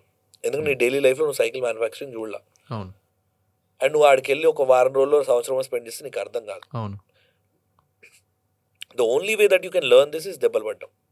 మాకు కొంచెం ఎక్స్పెన్సివ్ దెబ్బలు పడ్డాయి అంత. సో ఆ టైంలో మీరు ఏదైతే మార్కెటింగ్కి 3.5 crores స్పెండ్ చేశారో, మీరు ఎక్స్పెక్టెడ్ రిటర్న్స్ వచ్చాయా ఆ టైంలో? అంటే వి బ్రోక్ ఈవెన్, అంటే ఎక్స్పెక్టెడ్ రిటర్న్స్ అనను నేను, of course not, the way below. We burnt అని చెప్తున్నాను నేను. We burnt on marketing. I did took some poor decisions in that particular line, that expecting that this will happen. A lot of hope game nadichindi. I was also 25, and that's something that I've realized is maybe I should have been more keen in taking such calls, right? Calculated risk lu తీసుకోలేను కొన్ని rude and add like very random risk తీసుకున్న ఒక 2-3, and I put a stop loss. అంటే భయ్యా, అంటే I've been very conscious. Again, reason why we are surviving and we're doing good revenue today is because of those stop losses we've put. Even though random risk నీకు తెలుసు ఇది గుడిస్తే కొంచెం పెద్ద బొక్కే పడుతుంది అని, కానీ తీసుకోవాల్సి వస్తుంది. As an entrepreneur you have to, ఇంకో ఆప్షన్ లేదు. బట్ కింద స్టాప్ లాస్ పెట్టుకోవాలి. It shouldn't go all in వెళ్ళొద్దు ఎప్పుడు. నువ్వు పెద్ద బెట్ అయ్యి గుడిస్తే పెద్ద పైసలు పోతాయి, కాకపోతే వర్కౌట్ అవుతుంది. ఇప్పుడు ఎగ్జాంపుల్ మా R&D GHMS1 అని ఉంది. ఎవరినైనా అడిగితే, ఆ రోజు ఎవరినైనా అడిగితే, పిచ్చోని రాబాయి నీకు ఎందుకురా ఇవన్నీ, అంటే the chip that we have developed with in GHM, ఎవరిని అడిగినా ఇర్రిలవెంట్ అని, including investor, seasoned players, billionaire. మా ఒక ఇన్వెస్టర్ అయితే ఒకటి బిలియనర్, ఇంకోడు బిల్ట్ అ డీసెంట్ కంపెనీ. భయ్యా ఇది ఇర్రిలవెంట్, ఇట్లా బిల్డ్ అవ్వదు సిస్టము, ఇట్లా ప్రోడక్ట్ నువ్వు తయారు చేయలేవు, ఇదంతా వేస్ట్ ఆఫ్ మనీ, అనుకో 1.5 కోటి స్పెండ్ చేసినాం మేము. నాకేం ఎక్స్పెక్టేషన్ లేకుండే, కానీ నాకు చేయాలని ఉండే. ఇట్ ఒక very random risk that worked out and we got licensable product because of that. అంటే ఈ మోటరాడ్ లాంటి కంపెనీస్ దగ్గర కూడా అటెక్ లేదు ఇప్పుడు. they've tried. I'm telling you, they've tried. They had money, they've tried, it didn't work out. That random risk worked out for me. Calculated risk ఇది ఉండే, ఏది మన మార్కెటింగ్ స్పెండ్ మీద స్టాప్ లాస్ పెట్టుకొని, that didn't worked out. So కొన్ని random రిస్క్లు work out అయితే అట్లా అన్ని ర్యాండమ్ రిస్క్ తీసుకోవద్దు. అట్లా తీసుకున్నా కానీ I knew R&D had stop loss, అంటే ఇంత బడ్జెట్ కన్నా నేను ఎక్కువ పెట్టా. నేను ఆపేసా కూడా మధ్యలో. ఒక పర్టికులర్ పాయింట్ ఆఫ్ టైంలో పెరుగుతుంది బడ్జెట్ అన్నప్పుడు ఆపేసా. స్టాప్ లాస్ ఇక్కడనే భయం, దీనికన్నా నేను బడ్జెట్ పెట్టలేను. I short and down the R&D budget. But నువ్వు ఈరోజు దేని గురించి ఎక్కువ రిగ్రెట్ అవుతావు? క్యాలిక్యులేటెడ్ రిస్క్ నుంచి రిగ్రెట్ అవుతావు, ర్యాండమ్ రిస్క్? నేను క్యాలిక్యులేటెడ్ రిస్క్ అనే చెప్తాను, ఎందుకంటే that fucked up more. So it is, you never know how what will turn out అని. ర్యాండమ్ రిస్క్లు తీసుకున్నా కానీ తీసుకోవడం మంచిది, తప్పదు కాబట్టి కింద స్టాప్ లాసులు పెట్టుకోండి. క్యాలిక్యులేటెడ్ రిస్క్ తీసుకున్నా స్టాప్ లాసులు పెట్టుకోండి. Most of the times calculated risk work out అయింది, but there'll be times where random risk will pay out beyond your expectation. That times that can become your survival part కూడా. So it is very important for people to take that kind of risks. So actually marketing గురించి ఎందుకు అడిగానంటే returns, because మీరు అన్నారు కదా ఆ టైంలో marketing బాగుంది, మాకు హై వచ్చింది, ఇంకా మేము స్పెండ్ చేద్దాం అనుకున్నాం ఫండ్ రైజ్ చేసి. సో ఆ పాయింట్లో నేను అడిగాను అనమాట, సో ఇంకా మార్కెటింగ్ ఏమైనా స్పెండ్ చేద్దాం అనుకుని. అంటే I think it was not a marketing problem. Gearhead మోటార్స్కి అది మార్కెటింగ్ ప్రాబ్లం కాదు, it was the consumer product problem. అంటే కన్జ్యూమర్ ఒకటిసారి కొంటాడు, దానికి ఇంత బడ్జెటే మార్కెటింగ్ చేయాలి. నువ్వు జొమాటోకి చేసే స్ట్రాటజీ నేను ఎలక్ట్రిక్ సైకిల్కి చేస్తా అంటే తప్పు. Okay. So it was not the marketing, we thought it would result in word of mouth, it would result in brand positioning, your top line వస్తుంది అనుకున్నాము. So but it's a new category and then it worked out for a company, it didn't work out for us because they had that continuous cash flows ఇప్పుడు marketing లైన్లో. Yeah, అర్థమైంది. ఇప్పుడు complete DDC ఆపేసారన్న, ఇంకా cycles ఏమీ cell అసలు డీడీకి అవ్వదు భయ్యా. మేము 3 కోట్లు ఖర్చు పెట్టాక, అంటే ఇప్పుడు నార్మల్గా కూడా వెబ్సైట్లో అసలు సైకిల్స్ లేవు. ఉన్నాయి, పెట్టాం ఏదో 1-2, మా దగ్గర ఒక 20-30 సైకిల్ అట్లున్నాయి, 1-2 పంపిస్తున్నారు. అంటే what I realized is there was similar incident what ఈ మోటార్స్. ఈరోజు టుడే నా బిలీఫ్ ఏంటంటే ఈ మోటరాడ్ ఏదైతే కంపెనీ ఉందో అలా 91 సైకిల్స్ అని కూడా ఒక కంపెనీ ఉండే, ఇప్పుడు కూడా ఉంది. వాళ్ళు ఇలానే బ్రాండ్ గేమ్ని, పొజిషన్ గేమ్ని తీసుకొచ్చారు, చాలా హైప్ వచ్చింది, ఈవెన్చువల్లీ ఫేడ్ అవుట్ అయిపోయారు. They also done 100 crores of revenue, they also raised 200 crores in funding, but they couldn't build an institution. నా పర్సనల్ చాయిస్ ఏంటంటే, ఆల్వేస్ నా జీవితంలో ఎప్పుడు నాకు ఏ కంపెనీ బిల్డ్ చేయాలని 2 చాయిస్లు ఉంటాయి ఈరోజు స్టార్టప్ ఎకో సిస్టంలో. ఒకటి, నువ్వు వాల్యుయేషన్ గేమ్ ఆడి బాగా పైసలు సంపాదించు. 2, ఇన్స్టిట్యూషన్ బిల్డ్ చేసి లెగసీ క్రియేట్ చేయి. My eyes and it's a choice, no harm, తప్పే లేదు, నువ్వు ఏది చూస్ చేసుకున్నా తప్పలేదు. నా పర్సనల్ చాయిస్ మాత్రం ఇన్స్టిట్యూషన్ క్రియేట్ చేసి లెగసీ క్రియేట్ చేయడం, ఇన్స్టిట్యూషన్ బిల్డ్ చేసి లెగసీ క్రియేట్ చేయడం. I had to take this path and I will own it whatever the consequences are. So I want to build a institution and create a legacy. Current నేను ఈ 27 yearsకి brand value build చేసి ఏదో risk తీసుకుందామనే ఆలోచనలు అయితే లేను. వాళ్ళు 40 ఏళ్ళలో ఉన్నారు కాబట్టి మేబీ పాపం ఇంకో 20 ఏళ్ళలో చచ్చిపోతాం కదా, అందరం 60-70 ఏళ్ళకి చచ్చిపోతాం కదా, వాళ్ళకి తొందర ఉంది పైసలు సంపాదించుకోవడం, చేసుకోవడం తప్పలేదు. నేను చేస్తానేమో 40 ఏళ్ళకి, నేను కూడా ఏదో వాల్యుయేషన్ గేమ్ ఆడి పైసలు సంపాదించుకుంటానేమో. కానీ currently I have an opportunity to build a legacy, right, to build an institution level company and I want to do that. ఇప్పుడు ఈ జిహెచ్ఎం ఏదైతే ఫండ్స్ రేస్ చేశారో అప్పుడు మీరు చెప్తున్నారు కదా యువర్ సో యంగ్ 25 అది ఇది, సో దానికి ముందు ఫండింగ్కి ముందు ఆ జర్నీ ఎలా ఉంది, ఆ టైం? బికాజ్ ఎలివేటర్ పిచ్ లేదే నీకు ఫండ్స్ రావు, ఇన్వెస్టర్ దగ్గరికి వెళ్ళలేవు, అసలు ఇన్వెస్టర్స్ దగ్గరికి ఎలా వెళ్ళారు, ఆ స్టోరీ. అంటే మనకి చాలా టైప్స్ ఆఫ్ ఇన్వెస్టర్లు ఉంటారు. I think I have iterated this in couple of other పాడ్కాస్ట్లో కూడా. There is 1 FFF, like friends, families and fools. And then you have angel investors, then you have institutional investors and VCs, venture capitalists, and then you have people real estate అట్లా పైసలు ఏవో ఉండి ఇట్లా light కొట్టేసేటోళ్ళు. People అంటే misconception ఏంటంటే ఆ real estate ఇన్వెస్టర్లు కూడా ఏంజల్ ఇన్వెస్టర్లు అనుకుంటారు. కాదు. ప్రతి ఓడు పైసలు అంటే మన ఇండియాలో దాని అడ్వాంటేజ్ ఉంటుంది. రియల్ ఎస్టేట్ ఫ్లిప్పింగ్లో చాలా మిలియనర్స్ అవ్వచ్చు. అండ్ నీ దగ్గర కొంచెం డైవర్టబుల్ ఫండ్ ఉంటుంది, నీ దగ్గర ఆ డిస్పోజబుల్ ఫండ్ ఉంటుంది. అలాంటి వాళ్ళు ఏంజల్ ఇన్వెస్టర్లు కాదు. ఏంజల్ ఇన్వెస్టర్లు ఎవరంటే ఇప్పుడు మాకు బిలియనర్ ఉన్నాడు, మా హేమంత్ షా, హూజ్ అ బిలియనర్, సెల్ఫ్ మేడ్ బిలియనర్. ఆయన దగ్గర కూడా డిస్పోజబుల్ ఇన్కమ్ ఉంది. కానీ ఆయనకి ఇన్కమ్ సోర్స్ చాలా కష్టపడితే వచ్చింది, ఒక లెగసీ బిల్డ్ చేస్తే వచ్చింది. నువ్వు 4 ల్యాండ్లు ఫ్లిప్ చేసి, నో డిస్రెస్పెక్ట్ అండి, 4 ల్యాండ్లు ఫ్లిప్ చేయడంలో నువ్వు ఏ బిజినెస్ గురించి నేర్చుకో. ఆయన పైసలు పెడితే లక్కీయే, అంటే పైసలు పెట్టడం చాలా అదృష్టము. కాకపోతే ఆయన ఏంజల్ ఇన్వెస్టర్ లాగా కన్సిడర్ చేయొద్దు నువ్వు. ఆయన ఇచ్చే ఇన్పుట్స్ రెగ్యులర్ జనరిక్ ఇన్పుట్స్ తీసుకో.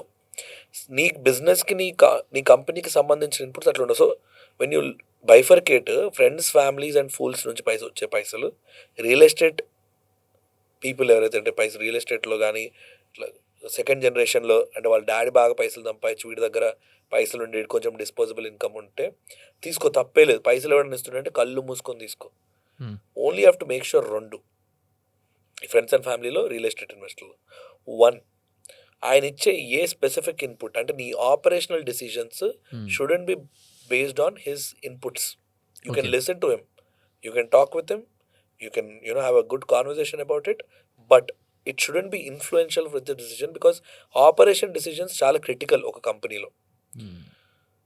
2, వాడు ప్రాపర్ మైండ్ సెట్తో లేడా, జస్ట్ ఏదో పాపం వాళ్ళ అయ్యే పైసలు సంపాదించిండు, వీడు వాళ్ళ జీవితంలో ఏదో పర్పస్ ఫీల్ అవ్వాలి కాబట్టి నీ కంపెనీలో పైసలు పెట్టి 10 మందికి వెళ్ళి నేను ఇన్వెస్టర్ని, ఏంజల్ ఇన్వెస్టర్ వాళ్ళ లింక్డ్ఇన్లో మార్చుకొని పోలేపడనతో ఏం చేస్తావు భయ్యా నువ్వు అని అంటే ఏంజల్ ఇన్వెస్టర్ అని చెప్పుకోండి. ఇట్లా ఇవి కాకుండా ఉండేలాగా చూసుకోవాలి. ఎందుకంటే చాలా చాలా జీవితం నువ్వు స్టేక్ పెట్టి నువ్వు వస్తున్నావు, వాడికి పోతే 10-15 లక్షలు పోతాయి, వాడు ఇంకో దాంట్లో పెట్టి అట్లనే ఏంజల్ ఇన్వెస్టర్ అని పెట్టుకుంటాడు, నువ్వు మాత్రం అడక్క తింటావు. సో ఈ 2 కేటగిరీలు ఇట్లా. 2వది angel investors, people who have really made money by building a company or building institutions, building a legacy, or the angel investors.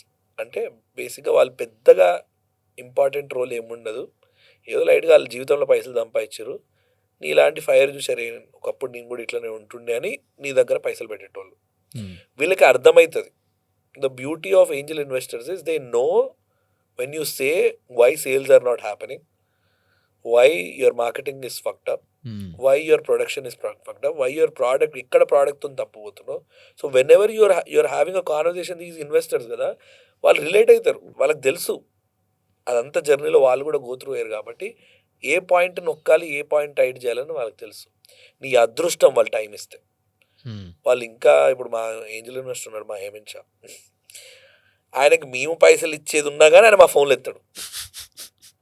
జనరల్గా ఆయన పైసలు ఇవ్వాలంటే ఫోన్లు ఎత్తకుండా మేమే ఇవ్వాలి ఆయనకు పైసలు.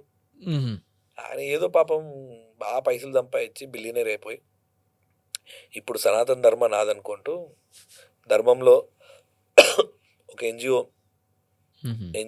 దాంట్లో వెళ్ళిపోయి, అదే బేసిక్గా పైసలు ఎక్కువ సంపాదిస్తే ఒక పాయింట్లో నాకు తెలిసి పర్పస్ వెళ్ళిపోయి ఇంకా ఆధ్యాత్మికంలో వెళ్ళిపోతామేమో.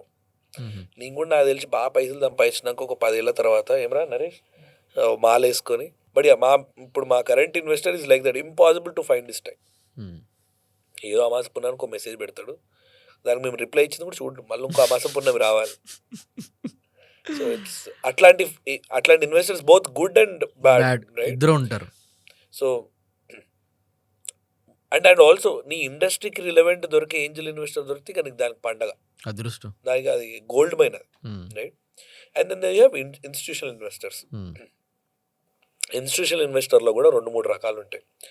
ఫస్ట్ ఎర్లీ స్టేజ్ ఇన్వెస్టర్స్ ఉంటారు, scale stage or growth stage investors ఉంటారు, PE రౌండ్ ఇన్వెస్టర్స్ ఉంటారు. Early stage investors are your seed round. Seed round అంటే నీ ఫస్ట్ ఇన్వెస్ట్మెంట్ కాదు, by the way. Seed round is your first scalable investment. Okay, దానికి ముందు 20-30 లక్షలు నీ పైసలు ఎవడో పైసలు రావాలి.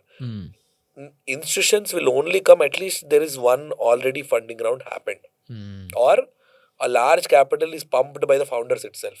ఓకే. ఇన్స్టిట్యూషన్ ఇన్వెస్టర్స్ని ఫస్ట్ ఇన్వెస్టర్స్ లాగా తీసుకోవడం అయితే తప్పు. వస్తాయి కొన్ని కంపెనీస్ వస్తాయి, కొన్ని అడ్వాన్స్ టెక్నాలజీలు ఉన్నాయి వస్తాయి, కానీ అట్లా తీసుకుంటే నువ్వు అడుక్కు తింటావు. ఎందుకు ఏమవుతుంది అప్పుడు? అంటే ప్రైమరీ ప్రాబ్లం ఏంటంటే ఇన్స్టిట్యూషన్స్కి నీ బిజినెస్ అర్థం కాదు. నువ్వు ఇంకా బిజినెస్ మోడల్ ఫిగర్ అవుట్ చేయడంలో ఉంటావు. నీ రెవెన్యూ ఎక్కడి నుంచి వస్తుందో తెలియదు, నీకు అసలు ఎక్కడ గ్యాప్స్ ఉన్నాయో తెలియదు. అంత మనీ ఫ్లో ఒకటేసారి వచ్చేసి వాళ్ళు టార్గెట్ సెట్ చేస్తారు, వాళ్ళకి ఎక్స్లు కనబడాలా, నెక్స్ట్ రౌండ్లు రావాలా. సరే ఫస్ట్ రౌండ్ నీకు ఒక ₹1,00,00,000 1,50,00,000 ఇన్స్టిట్యూషనల్ ఇన్వెస్టర్ పెట్టిర్రు, వాడికి పైసలు ఎప్పుడు వస్తాయి? నీ బిజినెస్లోకి వెళ్ళి ప్రాఫిట్లు చేసి వాడికి పైసలు ఇవ్వవు. వాడు ఎగ్జిట్ ఎప్పుడు అవుతాడో నీ బిజినెస్లోకి వెళ్ళి అప్పుడు పైసలు ఉంటాడు వాడు. Institutional investors are there for that. వాడు ఎగ్జిట్ రావాలంటే నెక్స్ట్ రౌండ్ ఆఫ్ ఇన్వెస్ట్మెంట్ రావాలి. రెండో రౌండ్ ఆఫ్ ఇన్వెస్ట్మెంట్ నీ దగ్గర వచ్చినప్పుడు నా దగ్గర బిజినెస్ మోడల్ రెడీ లేదు, నా బిజినెస్ రెవెన్యూ అవుతలేదంటే నయ్యా నమస్తే అనుకుని దండం పెట్టుకుని వెళ్ళిపోతారు. వీడికేం ఫరక్ పడదు, నిన్ను 2 మాటలు అంటారు, నీ పేరు ఖరాబ్ అవుతుంది, కానీ నువ్వు అడక తింటావు. So it's very important to figure out your fundamentals of business first, and then later you can see ఎట్లా ఇన్స్టిట్యూషనల్ ఇన్వెస్టర్స్ తీసుకురావచ్చు చూడొచ్చు. ఇప్పుడు మీరు ఇన్వెస్ట్మెంట్ తెచ్చుకున్నప్పుడు మీరు పిచ్ డెక్ అయి పట్టుకొని ఇన్వెస్టర్ దగ్గర తిరిగి అలాంటి స్టోరీ అది తప్పంది. అది దెర్ ఈస్ పిచ్ డెక్లని అన్నట్టు కాదులే, కానీ బేసిక్ మా బిజినెస్ ఒక 5 స్లైడర్లలో క్యాన్వాల్లో ప్రిపేర్ చేసి చాలా మంది ఇన్వెస్టర్లకు పిచ్ చేసినాం, ఎవడు నమ్మలే. ఒకడు నమ్మిండు, ఒక లాస్ట్ నమ్మిండు, వాడు ఇప్పుడు దేవుడిని నమ్ముతున్నాడు. సో బేసిక్గా ఓకే ఫైన్ అనుకొని జీవితంలో అట్లా అవుతూ ఉంటాయి. అంటే we missed out on a lot of inputs he could have done. చాలాసార్లు అడిగినాం ఇలాంటి, ఇప్పుడు మేము ఫినాన్షియల్గా ఫకప్ చేస్తున్నప్పుడు భయ ఏం చేయాలంటే, సారీ నేను ఒక స్పిరిచువల్ ట్రిప్లు ఉన్నా అన్నాడు. ఇప్పుడు ఆయన ఏమనలేము, దేవుణ్ణి కూడా ఏమనలేము, కానీ మన బతుకులేమో తెల్లారేటట్టు ఉన్నాయి. ఇట్లాంటి సిచ్యువేషన్స్ చాలా వచ్చినాయి. బట్ ఇట్స్ మరీ బిలియనర్లతో కాకపోయినా కానీ మిలియనర్లతో పైసలు పెట్టించుకుంటే బెటర్ ఏమో నా ఫీల్. బిలియనర్ అంటే వాడికి ఏం ఫరక్ పడుతుంది, వాడు మాకు 10 కోట్లు 100 కోట్లు ఇచ్చినా వాడికి ఫరక్ కూడా పడదు. నేను రీసెంట్గా మీ దాంట్లో ఒక రీల్ చూసాను, లాస్ట్ మెయిల్ అని దానికోసం ఏదో చెప్పారు. యాక్చువల్లీ అంత బ్రీఫ్గా ఎక్కువ ఎక్స్ప్లెయిన్ చేయలేదు అందులోని, అసలు ఏంటిది అసలు లాస్ట్ మెయిల్? సో బేసిక్గా ఇప్పుడు నువ్వు పాడ్కాస్ట్లో ఇప్పటిదాకా మనం మాట్లాడుకుంది నీకు అర్థమైంది ఏంది భయ్యా, మనం D2C వర్కౌట్ కాదు, అండ్ మనం ఇప్పుడు B2Bలో మనం చేసేది ఏం లేదు. టెక్నాలజీ ఆల్రెడీ బిల్ట్ అయింది, ఇది లైసెన్స్ చేసి వాడికి ఇచ్చుకొని మేము మన ప్రోడక్ట్లో మార్జిన్ తీసుకొని అలా సాఫీగా నడుపుకోవడం. అంటే నా కంపెనీ ఈ ఇయర్ ఒక 22 చేస్తే నెక్స్ట్ ఇయర్ ఒక 50, దాని తర్వాత 100, మ్యాక్సిమం 200 crores. కానీ మనం స్టార్టప్లో అంటే ఇండియాకి what you realize electric cycle పెద్ద ప్రాబ్లం కూడా ఏం కాదు, పెద్ద ప్రాబ్లం సాల్వింగ్ ఏం చేస్తలేం. మనం ఏజ్ యంగ్, మనం 40లో 50లో ఇట్లాంటి సిచ్యువేషన్ వస్తే పర్లేదు లేరా కృష్ణారామ అనుకుంటూ ఒక 20 కోట్లు 30 కోట్లు ప్రాఫిట్లు వస్తాయి ఎండ్ ఆఫ్ ది ఇయర్కి, దాని నుంచి ఏదో బతికేయచ్చు అని అనుకోవచ్చు. కానీ మనం వీఆర్ 27 కదా. 2 things I don't want to do. 1, I don't want to jump into this buzzword culture. ఇప్పుడు AI ట్రెండింగ్ కాబట్టి AI మీద పోతా, క్రిప్టో కరెన్సీ పోతే క్రిప్టో కరెన్సీ వేవ్ రైడ్ చేస్తా, బ్లాక్ చైన్ అంటే బ్లాక్ చైన్ మీద డ్యాన్స్ చేస్తా, ఇట్లాంటి పనులు చేయదలుచుకోలే. కొంచెం బ్రేక్ తీసుకొని ఆలోచిస్తున్నప్పుడు, అంటే లాస్ట్ 6 months నుంచి ఇట్లనే ఈ బ్రేక్ పీరియడ్ నడుస్తుంది, కాంటెంట్ కూడా అప్పుడే స్టార్ట్ చేసిన, ఏదో అట్లా టైం పాస్కి టెంట్ వేసుకున్నా. బేసిక్గా ఇప్పుడు నువ్వు కరీంనగర్ పోవాలను పోతున్నావు, మధ్యలో దెబ్బ తాకింది, నువ్వు పోవడం ఆపవు, కానీ అక్కడ టెంట్ వేసుకొని కొన్ని రోజులు స్పెండ్ చేస్తావు కదా, అట్లా టెంట్ వేసుకున్నావు అనమాట. ఇప్పుడు ఆ టెంట్ వేసుకొని అల్లకెళ్ళి ఇన్స్టాగ్రామ్ రీల్స్, యూట్యూబ్ వీడియోలు ఇట్లాంటి పాడ్కాస్ట్లు చేసుకుంటూ వీఆర్ ఫిగరింగ్ అవుట్ ఏం చేయాలి నెక్స్ట్ అని. అట్లా కొన్ని లార్జ్ ప్రాబ్లమ్స్ చూస్తున్నాను అనమాట. What will something that I've learned very recently is, అంటే లాస్ట్ 3-4 monthsలో ఏం నేర్చుకున్నా అంటే, entrepreneur should also anticipate how this particular problem will evolve with time. ఒక పర్టికులర్ ప్రాబ్లమ్ని నేను ఈరోజు సాల్వ్ చేస్తుంటే 5 ఏళ్ళ తర్వాత ఆ ప్రాబ్లం చిన్నదవుతుందా, ప్రాబ్లం పెద్దదవుతుందా? చిన్నది ఎప్పుడవుతుంది, నీలాంటి ఒక 100 మంది వచ్చి సాల్వ్ చేస్తే చిన్నది అవుతుంది. కాంపిటీషన్ పెరిగి ప్రైజ్ వార్లోకి వెళ్ళిపోతావు. ఇప్పుడు ఎగ్జాంపుల్ మా ఎలక్ట్రిక్ సైకిల్ ఉంది, ఈరోజు లెట్సే ఎలక్ట్రిక్ సైకిల్ మార్కెటే లేదు, ఈరోజు నేను ఈ మోటార్ ఒక 4-5 కంపెనీలు ఉన్నాయి, అట్లా ఒక 100 కంపెనీలు వచ్చేసినాయి, లేదా చైనా నుంచి ఒక 10 కంపెనీలు వచ్చేసినాయి. స్మార్ట్ ఫోన్ ఇండస్ట్రీ ఉంది, it became more and more thin for more people to enter. అదొక బ్లూ ఓషన్ లాగా ఉండేది, రెడ్ ఓషన్ అయిపోయింది. I think people of our age 23-24 should look for problems which will scale with time, so that doesn't matter how many people come into this picture, there'll be more space for more people. అంటే 10 మంది 20 మంది 100 మంది solve చేయలేని problem కలెక్టివ్గా solve చేసిన ఇంకా ఎక్కువ market ఉంటుంది. Okay. Logistics is one such problem in India. E-commerce is one such problem in India. ఇప్పటికీ వీఆర్ అట్ 1.6 1.8. ఇప్పటికి మనం ఇన్స్టాగ్రామ్లో రోజు ఏదో వెబ్సైట్ వస్తుంది, ఎవడో ఒకటి కొంటనే ఉన్నాడు కదా, అలా ఎవడో కొత్త మార్కెట్ వస్తూ ఉంది, right? Commerce trade is one such problems in India. ఎంత మంది వచ్చినా ఇంకా స్పేస్ ఉంటుంది. Restaurant is one such market in India. ఎంత మంది వచ్చినా ఆ స్పేస్ ఉంటూనే ఉంటుంది. మనం ఏం చూడాలంటే ఆ స్పేస్లో ఎంత స్కేల్ వరకు మనం ఆక్యుపై చేయగలుగుతాం, ఎంత లార్జ్ మార్కెట్ మనం ఆక్యుపై చేయగలుగుతామో మనం చూడాలి. సో ఇలా చూసుకుంటున్నప్పుడు ecommerce and logistic is one such space where there is a large problem called last mile. Last mile అంటే చెప్తా చూడు, నువ్వు చెన్నై నుంచి హైదరాబాద్కు ఒక ప్రోడక్ట్ పంపించినావు. చెన్నైలో ప్రోడక్ట్ తయారవుతుంది, వాళ్ళ ఫ్యాక్టరీ నుంచి వేర్ హౌస్కి. అమెజాన్లో నువ్వు హైదరాబాద్లో ఆర్డర్ చేసినావు. వాడు చెన్నైలో ఉన్న మ్యానుఫ్యాక్చరర్ నుంచి అమెజాన్ వేర్ హౌస్ ఇన్ చెన్నైకి పంపిస్తాడు. Amazon warehouse in Chennai to Hyderabad వేర్ హౌస్కి పంపిస్తాడు.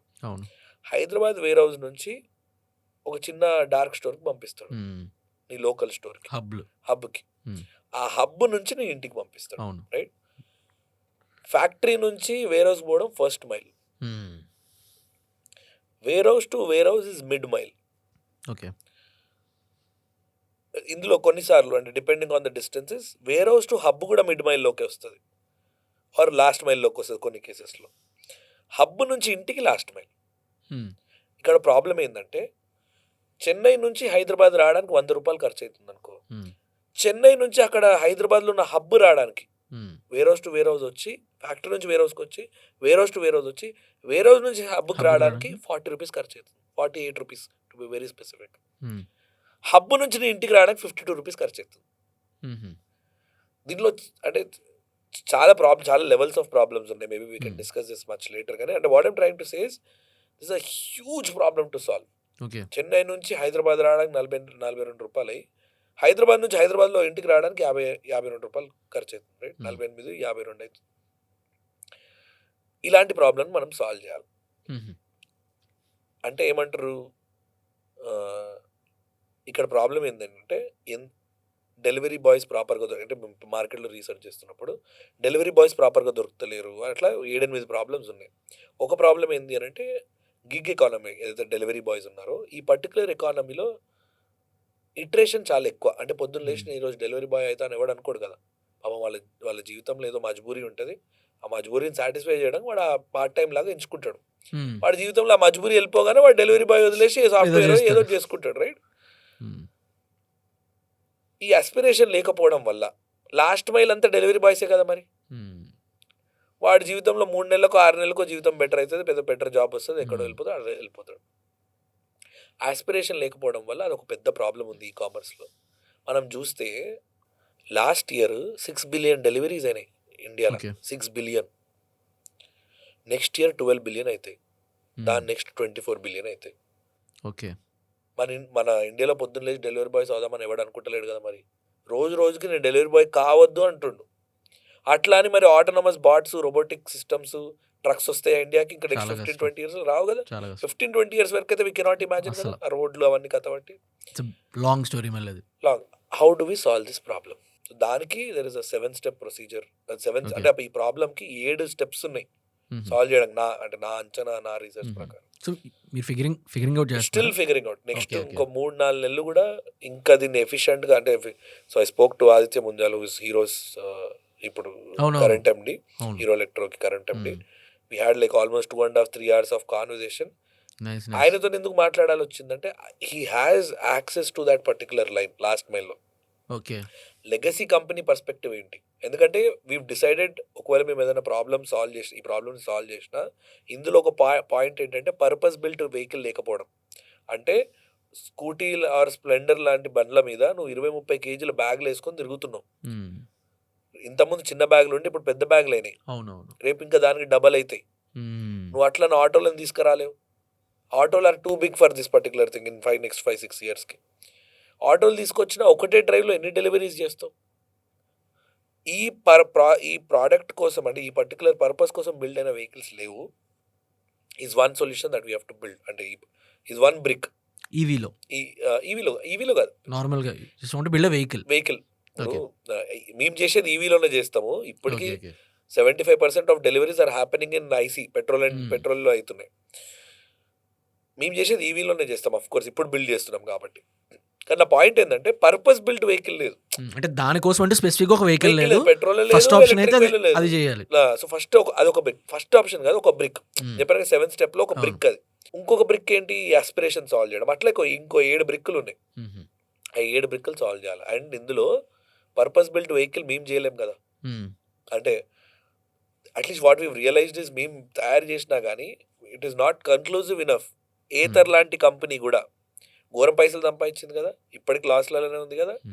ఆల్మోస్ట్ అబౌవ్ 50% హీరో అక్వైర్ చేసుకుంది కదా. అవును, ఇప్పటికీ ఏథర్కి లాస్ మేకింగ్ ఈచ్ వెహికల్ అమ్మినప్పుడు బొక్క పడుతుంది కదా. ఎంత టెక్నాలజీ ఉన్నా, ఎంత ఫండ్ రైజింగ్ చేసినా, even today it is not proven that we can build a legacy automotive company in India. Legacy companies are proven. Hero, Tata వీళ్ళందరూ ఉన్నారు. ఏతర్ ఓలాకి అన్కన్వెన్షనల్గా పైసలు వచ్చినాయి, unimaginable, because he already had Ola cabs, he could raise that round. So us thinking we can build, we might build, right. But automotive స్పేస్లో నువ్వు ఏ space అయినా disturb చేయొచ్చు. ఎంత పెద్ద జైంట్స్ ఉన్నా కానీ నువ్వు అందులో స్పేసెస్ క్రియేట్ చేయొచ్చు. ఇప్పటివరకైతే ఆటోమోటివ్ స్పేస్లో ఇప్పటివరకైతే ప్రూవ్ కాలే. ఇంకా ఎన్నో కంపెనీస్ వచ్చినాయి, ఎన్నో ట్రై చేస్తున్నారు. అవుతుందేమో, there might be a new case study that can happen, but right no it dent. I personally don't want to take that risk of trying to create or manufacture a company. Rather, వాళ్ళు చేయలేంది. ఇప్పుడు టాటా, హీరోలు మాలాగా technology innovation అయితే చేయలేరు. నేను అది తయారు చేసి వాళ్ళకి అమ్ముకుంటా. అట్లా లెగసీ కంపెనీలు ఒక బ్రిక్ సాల్వ్ చేస్తాయి, టెక్నాలజీ కంపెనీలు ఒక బ్రిక్ సాల్వ్ చేస్తాయి, లాజిస్టిక్ కంపెనీలు ఒక బ్రిక్ సాల్వ్ చేస్తాయి. ఇట్లా it's 7 step and it is inter related to each step. ఇట్లా 7 ప్రాబ్లమ్స్ ఉన్నాయి ఈ పర్టికులర్ లైన్లో.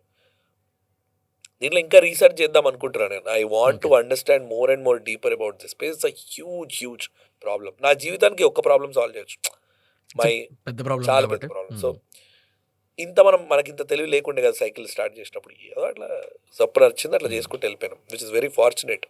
So right now we're trying to focus అని లేనులే కానీ we're thinking to solve this particular problem, but we are still in our initial talks and thought process. ఇంకో 1 year expect చేయొచ్చు. So 6 months లో ఒక షేప్ అయితే expect చేయొచ్చు.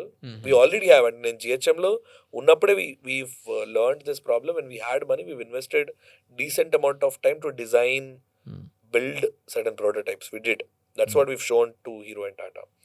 But we know that we cannot manufacture them on our own. We want some OEM to put money and also to build those products.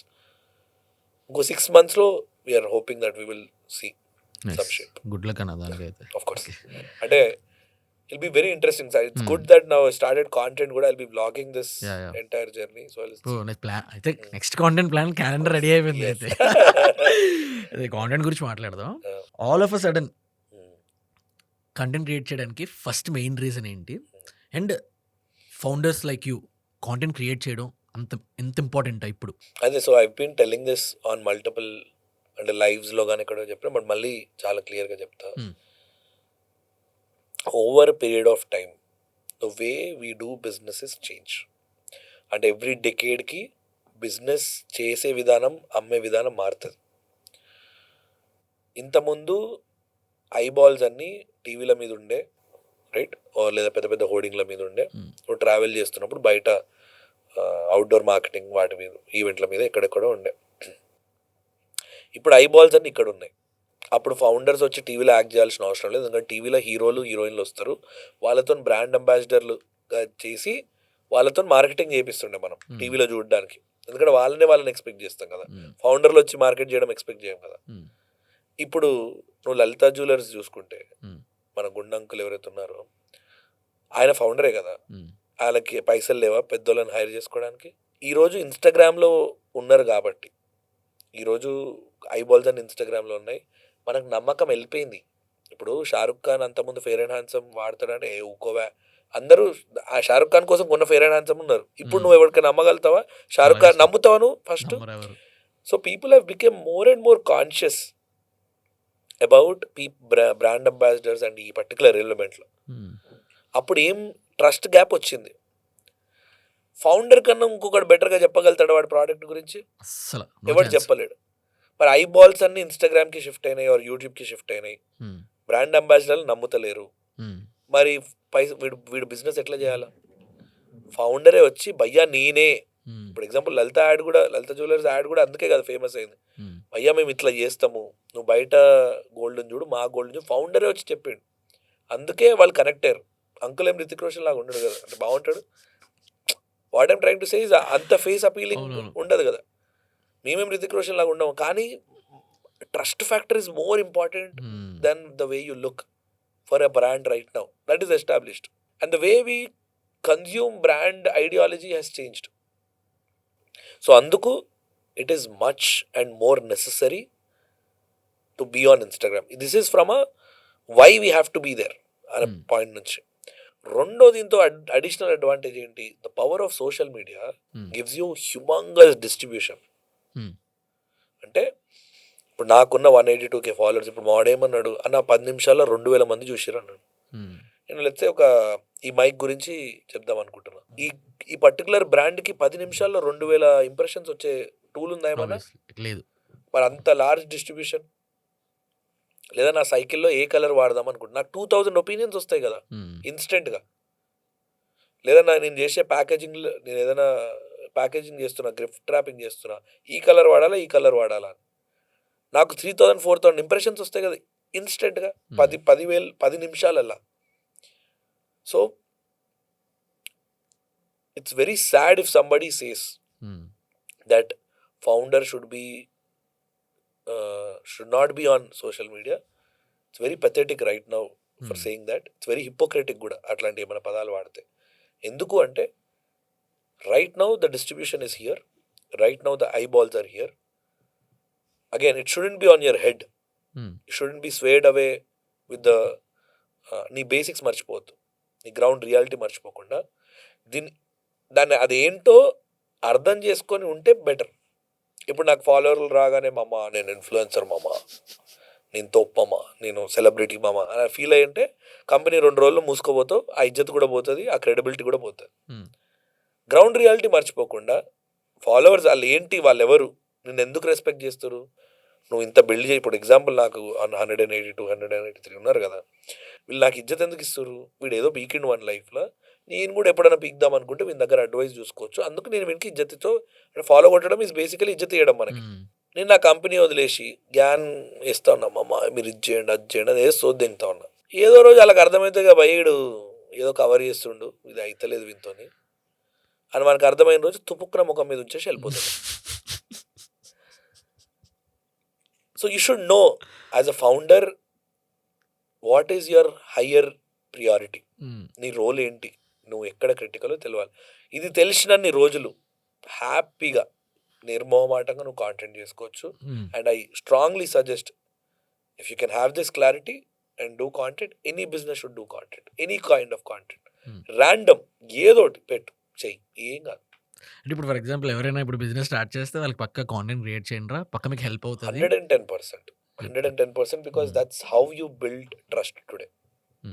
You show more and more because people have become more and more picky. Product ఈరోజు ingredients చూడ్డా దాకా వచ్చేసిందంటే ఇక వాడు ఇప్పుడు Maggi అనేటోడు వాడు ఎంత marketing చేయాలి, ఎన్ని కన్జ్యూమర్స్ లూజ్ అయి ఉంటాడు వాడు. ఆర్ బోన్విటా ఫుడ్ ఫార్మర్ చేసింది ఎంత అంటే the way we look at products have చేయాలి. ఇట్స్ వెరీ ర్యాపిడ్ కదా. ట్రేడ్ లాంటి ఇప్పుడు బోన్విటా గాడు ఎన్నేళ్ళు కష్టపడితే ఒక పర్టికులర్ షాప్ షెల్ఫ్కి వెళ్ళి వీడు ఒక ఇన్స్టాగ్రామ్ వీడియోతో కోర్ట్ కేసు కూడా గెలిచేసాడు. So this is good, but what happens to that company అంటే వాడు పెట్టిన ఎఫర్ట్ అంతా ఓవర్ నైట్ ఫ్లిప్ అయిపోయింది. అంటే what you have to learn is winnowing trust is very very hard today, even for legacy companies. ITC లాంటి legacy కంపెనీలకు కూడా had to face that kind of elements. You have to understand. And నువ్వు trust ఎట్లా build చేయగలుగుతావు? Act చేసి build చేయలేవు, fake చేసి build చేయలేవు, authentic ఉండి బిల్డ్ చేయగలుగుతావు. నువ్వు ఎంత అథెంటిక్ ఉండి ఎంత ట్రాన్స్పరెంట్గా నీ జర్నీని షో చేస్తే విచ్ ఆర్ నెసెసరీ అగైన్. కొన్ని అన్నెసరీ స్టఫ్ ఉంటాయి, అవసరం లేదు అవన్నీ వాళ్ళకి చెప్పడం. అవి ఒక్కటి పక్కకు పెట్టుకొని ఏవైతే నెసెసరీ ఉన్నాయో నీ ప్రోడక్ట్ రిలేటెడ్, నీ కంపెనీ రిలేటెడ్, ఇట్లా right. Now the conversation that we're having is the most authentic form that I can put up. As the only when my audience ఎవరైతే నన్ను చూస్తారో అవి నిజంగా జెన్యూన్ రా బై, రైట్. నాకు ఏడుపు వస్తే ఏడుపు వచ్చిందని చెప్తా, బాధ వస్తే బాధ వచ్చిందని చెప్తా, వర్కౌట్ అయితే అవుతుందని చెప్తా, కాలేదంటే కాలేదని చెప్తా. నేను నా సూడో ఇమేజ్ని కాపాడుకోవడానికి ఏదో నీకు సోచ్ చెప్పి, నేను ఇప్పుడు ఏం చెప్పినా నమ్ముతావు కదా, నువ్వు నీకు ఇలా అంటే ఇజ్జత్ ఇస్తున్నావు కాబట్టి ఏం చెప్పినా నమ్ముతావు. ఎన్ని రోజులు చెప్తా నేను అది. So I think specially founders should come out of that celebrity వాళ్ళ mode and stick to your basics and do what is necessary and you keep continuing to do what is necessary. లేకపోతే నువ్వు award ఫంక్షన్లకు పోవడం start చేయి, వాళ్ళు ఏవో అవార్డులు ఇస్తూ ఉంటారు నీకు, influencer of the world influence. It's okay, it's cool, చేసుకో, ప్రాబ్లం లేదు. But as a startup founder you have a bigger responsibility in this society. ఇప్పుడు నార్మల్గా యాజ్ అ స్టార్ట్అప్ ఫౌండర్ కాకుండా యాజ్ అ ఇన్ఫ్లుయెన్సర్గా ఇన్స్టాగ్రామ్ అది ఎలా ఉందన్న? It's great and I'm enjoying it and very humbled. అంటే నాకు వెరీ ఫార్చునేట్, మా నరేష్ అన్నకు thanks because he is been guiding since day one, and మా అఖిల్ రెడ్డి కూడా. బికాస్ అంటే నాకు ఐడియాస్ ఉన్నా కానీ I don't know how to present them, right. వాడికి తెలుసు ఇట్లా పెట్టాలి అట్లా పెట్టాలి, సో మనకు తెలియదు. అండ్ టెక్నికాలిటీస్ అన్ని చూసుకున్నాడు. He worked for one of the largest YouTuber in Telugu and he built. Naresh has crazy, one of the largest YouTuber again in Telugu, and they've proven themselves, right? And ఈ particular line నాకు తెలియనప్పుడు and 3 months లో what you achieved, right? 100K రావడం, 150K రావడం. తెలుగులో ఆ టైంలో fastest growing channel 3 months నాది మేరది. ఐ థింక్ ఇట్స్, మీరు ఒక ఇన్స్టాగ్రామ్ మాస్టర్ క్లాస్ చేయాలి. అవుతుంది. జీవితంలో చాలా పనులు ఉన్నాయి ఇలాంటి. ఇక సరే ఏదో ఫాలోవర్లు వచ్చినా కానీ నేను కూడా ఇన్స్టాగ్రామ్ ఇట్లా చేయాలి, నేను కూడా దావడం ఇక్కడ కూడా. సో ఇట్స్ అన్నెసరీ రా వంశీ. ఇట్స్ ఆల్ అంటే I'm happy, I'm humbled, lot of love. అసలు నాకు మస్తు మంచిగా అనిపిస్తుంది. ఎవడైనా పిల్లోడు వచ్చాను నీ రీల్స్ చూసి నేను దందా స్టార్ట్ చేసిన అంటే మస్తు అనిపిస్తుంది. ఏం స్టార్ట్ చేసి మీరు కాంటెంట్ క్రియేట్ చేసినప్పుడు నేనేం అనిపించింది అంటే, అరే వీళ్ళు కాంటెంట్ కోసం ఆడియన్స్ ఎప్పటి నుంచో వెయిట్ చేస్తున్నారు. అంటే లైక్ గేరెడ్ మోటార్స్ ఫౌండర్స్ వచ్చి కాంటెంట్ క్రియేట్ చేస్తారేమో. సో ఆ హంగర్ని మీరు ఆ టైంలో ఫుల్ఫిల్ చేశారు. సో ఆడియన్స్ అది యాక్సెప్ట్ చేశారు at the same time. Absolutely. అంటే ఐ డోంట్ థింక్ సో. అంటే ఒక చిన్న కరెక్షన్ ఏంటంటే, I don't think so Geared Motors was known to a lot of people. అంటే అట్లీస్ట్ నా ఫాలోవర్స్లో చాలా మంది ఇప్పటికి కూడా whoever I meet they know me as a content creator it self. Okay, చాలా మంది they don't know I have a company కూడా చాలా మంది. అంటే పీపుల్ హూ ఐ మీట్, నాకు కాంటెంట్ చేసి స్టార్ట్అప్ పెట్టిన వాళ్ళు కూడా నేను కాంటెంట్ క్రియేటరే అనుకోరు. అప్పుడు ఏమనిపిస్తుంది అన్న? బాధేస్తుంది వెరీ ఆనెస్ట్. చెప్తా భయ్యా నేను క్రియేటర్ని కాదు, ఇన్ఫ్లుయెన్సర్ని కాదు, నేను యాక్చువల్లీ ఫౌండర్ని, నో బిజినెస్ స్టార్ట్ చేసిన చెప్తా అన్నకి. అంటే నా what I'm trying to say is what I observed. అంటే ఇనిషియల్ స్పెక్యులేషన్, నేను నరేష్ మనం అందరం కూర్చొని మాట్లాడుకుంటున్నప్పుడు కానీ ఇనిషియల్ స్పెక్యులేషన్ ఎందుకంత ఫాస్ట్ గ్రోత్ వచ్చింది was to people were already waiting ఏమో అనిపించింది. But most of the followers that I meet in person కదా, they don't know I run a company, they don't know I already have a company. Very less people, maybe హైదరాబాద్లో ఉన్న వాళ్ళకి తెలిసేమో. Rural followers ఎవరైతే ఉన్నారో వాళ్ళు ఎవరికి నా company ఉందని తెలియదు. సో నాకు తెలిసి ఎందుకు వచ్చిందంటే, నా థాట్ ప్రాసెస్, నా అండర్స్టాండింగ్ ఏంటంటే, we've been very authentic in our content. అంటే మేము చాలా నిక్కచ్చిగా వాట్ వీవ్ ఎక్స్పీరియన్స్డ్ అంత కన్విక్షన్తో చెప్పాం. మెహర్ కూడా ఆబ్వియస్లీ, రైట్? ఇప్పుడు మెహర్ క్రియేట్ చేసే కాంటెంట్కి మా కంపెనీకి అసలు సంబంధమే లేదు. మరి అట్లాంటప్పుడు వాడికి ఎందుకు ఫాలోవర్లు వచ్చారు, రైట్? వాడి డిక్షన్కో, వాడు చెప్పే విధానానికో, వాడు చెప్పే కాంటెంట్కో ఫాలోయర్ నన్ను అడిగితే, రైట్? ఇప్పుడు నన్ను ఫాలో అవడానికి రీజన్ ఉందా? వీడు గేరెడ్ మోటార్స్ బిల్డ్ చేసిండు, వీడు బిజినెస్ కాంటెంట్ ఫాలో అయితే వస్తారండి. అసలు మేరకు ఇర్రిలవెంట్ కదా, వాడు చేసేది కార్ల గురించి, ఇర్రిలవెంట్, మా కంపెనీకి సంబంధమే లేదు. But still follow because they loved him naturally, right? Normal గానే కార్స్ అంటే చాలా పిచ్చి, నార్మల్ గా ఏం మాట్లాడినా కార్స్ గురించి ఒక 5-10 minutes మాట్లాడతాడు. lives in that dream and then hence he can be that authentic. So అందుకు I think it worked out very well. And most of the people who followed us is because we've given like genuine content which we are trying to do ఇప్పటికి కూడా. ఇప్పుడు నేను నాది it's been very inconsistent last 2 months because again honestly నేను స్టార్టప్లో సంపాదించిన పైసలు కూడా కాంటెంట్ క్రియేషన్లో సంపాదించిన. నేను first month we started creating promotional content, integrated promotional content. We made 7 lakhs. నా జీవితంలో స్టార్టప్లో ఎప్పుడు 7 లక్షలు తీయలేదు, మజాగా. ఆ నెక్స్ట్ మంత్ 4.5 lakhs తీసిన. జీవితంలో ఎప్పుడు అంత సంపాదించలేదు ఒక మంత్లో. కంపెనీ నుంచి అన్ని పైసలు డ్రా చేయలేము. ఇప్పుడు ఇప్పటికి కూడా 1.5-2 లక్షలు శాలరీ డ్రా చేస్తాం అంతే. ప్రాఫిట్ చేసినాం కానీ ఇంటికి తీసుకెళ్ళలే. This was all spendable income. ఎప్పుడంత సంపాదించలే కానీ we got back into our company and somehow because that gave us more happiness. It's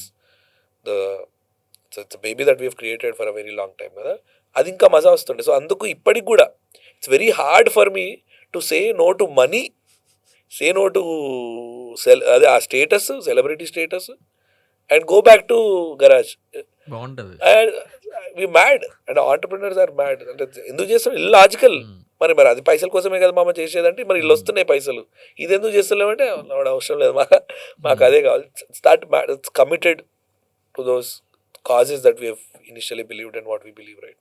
so ఈ మొత్తం మీ స్టార్టప్ జర్నీలో కానీ ఈ 27 years లైఫ్ జర్నీలో కానీ ఒక్క రిగ్రెట్ ఏదైనా ఉందా? అది ఎందుకురా ఇది ఒక మచ్చ? అమ్మో, అంటే ఇప్పుడు రిగ్రెట్ అంటే తీసుకున్న డెసిషన్స్లో కొన్ని ఉండొచ్చు డెఫినెట్గా, మరీ జీవితాంతం గుర్తుపట్టే లేవు. అంటే basically what I believe is like that time regrets అంటే short time regrets are life long learnings. ఈరోజు లేకపోతే నేను ఈరోజు దాని గురించి రిగ్రెట్ అవుతున్నా అంటే నా జీవితాంతం అదొక లెర్నింగ్ అన్నట్టే కదా. సో ఇప్పుడు నీకు ఒక ఎగ్జాంపుల్ చెప్తా వంశీ.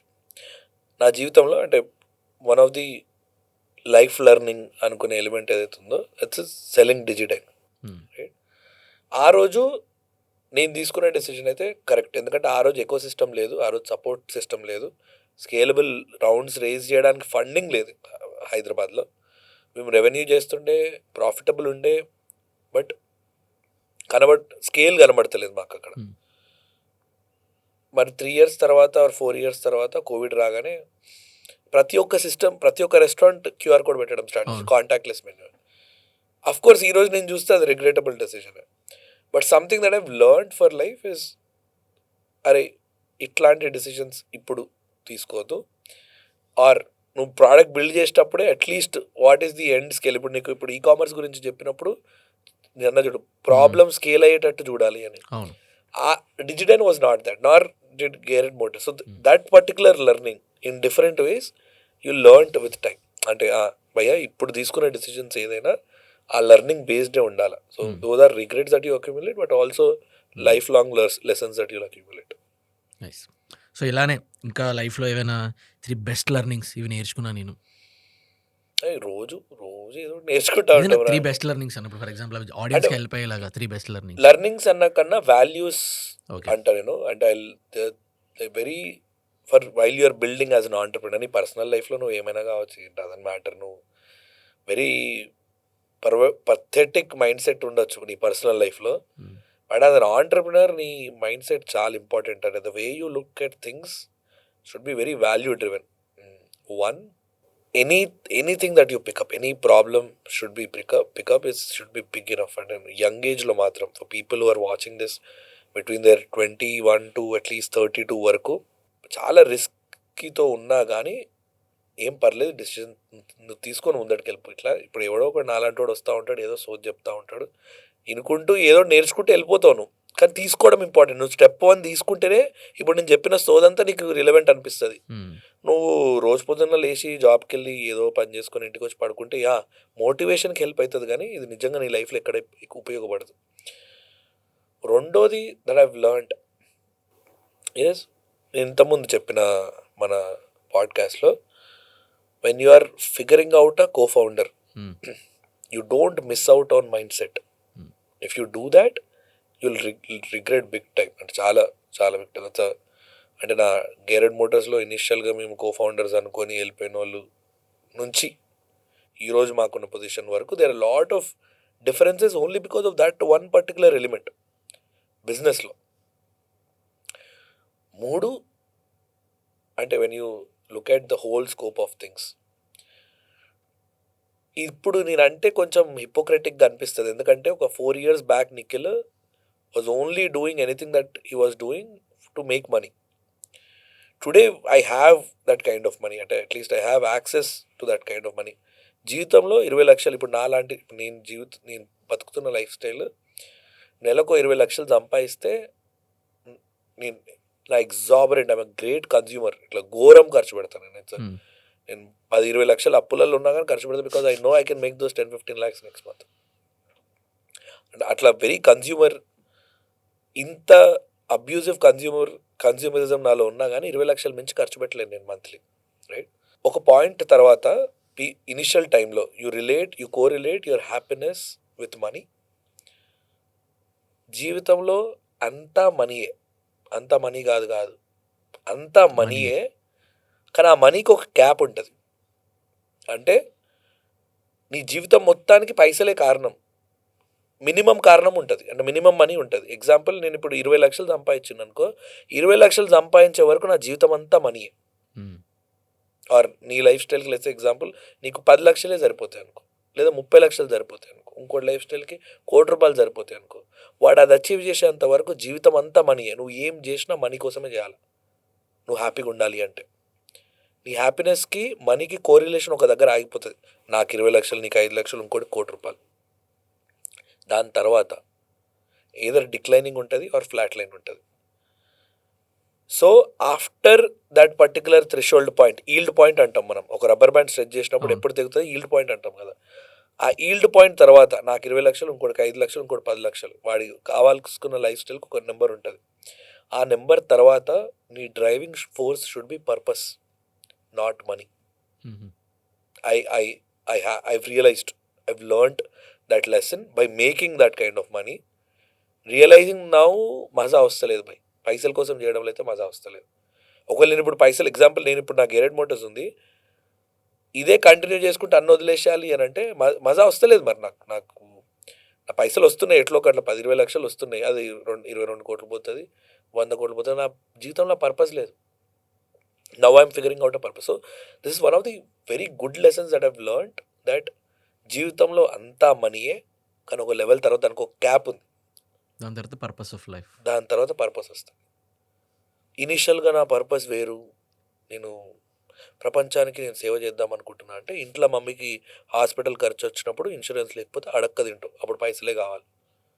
నీ పర్పస్, నీ ప్యాషన్ దేనికి పనికిరాదు. ఫస్ట్ నీ లైఫ్ స్టైల్ని సాటిస్ఫై చేసేంత పైసలు సంపాదించు, దాని తర్వాత దాని సోల్ దెంగు ఎవడని వింటాడు. అవును, నైస్. యాక్చువల్లీ మనం ఎప్పుడు ఎక్కడికి వెళ్సినా మనం నార్మల్ జనరల్ టాపిక్స్ మాట్లాడేదానికన్నా మెజారిటీ ఆఫ్ ద టైమ్స్ ఇవే టాపిక్స్ మాట్లాడతాం. బట్ ఈ లైట్లు, ఈ కెమెరాలు ఎప్పుడు ఉండవు. మనం ఏ పార్టీలోకి వెళ్తున్నా తెల్లవారు 6 అయినా మనం మోస్ట్ ఆఫ్ ది టైమ్స్ మన లైఫ్లో ఏం జరుగుతుంది publicly to have you guys, you Naresh and Sujith కానీ మనం ఎవరైతే కలుస్తామో ఊరికే, this circle was missing for a very long period of my time. నాకు ఆంటర్ప్రినర్ జర్నీ చాలా ఎర్లీగా స్టార్ట్ అయింది. ఐ బిలీవ్ ఇలాంటి సర్కిల్ అప్పుడు ఉండుంటే things would be much different. So at least అంటే మనం డైరెక్ట్గా ఒకరికొకరం హెల్ప్ చేయలేకపోయినా కాన్వర్సేషన్ కైనా ఒకడు ఉంటాడు చూడు, that gives a lot of real problem. నేను ఇప్పుడు ఏం భయ్యా నాకు ఇప్పుడు నొప్పి లేస్తుంది అంటే నీకు తెలుస్తుంది ఎందుకు నొప్పి లేస్తుంది, అట్లీస్ట్ నువ్వు డాక్టర్ కాకపోయినా నీకు తెలుసు నాకు నొప్పి లేస్తుంది అని, అండర్స్టాండ్ దట్ పెయిన్ చాలు, అక్కడ వరకైనా చాలు. వేరేవాడికి ఏం అర్థమవుతుంది, భయ్యా ఇక్కడ నొప్పి లేస్తుంటే అవునమ్మా సారీ రా అంటాడు. మనకు అర్థం కాదు, వాడికి అర్థం కాదు మనం ఏం చెప్తున్నాం. So it's very fortunate to have that particular close circle. I'm glad. చాలా మంది అనుకుంటారు ఏంటి కొత్తగా పాడ్కాస్ట్ లో షో అని, టైం 1 అయిపోయింది, డిన్నర్ లేదు.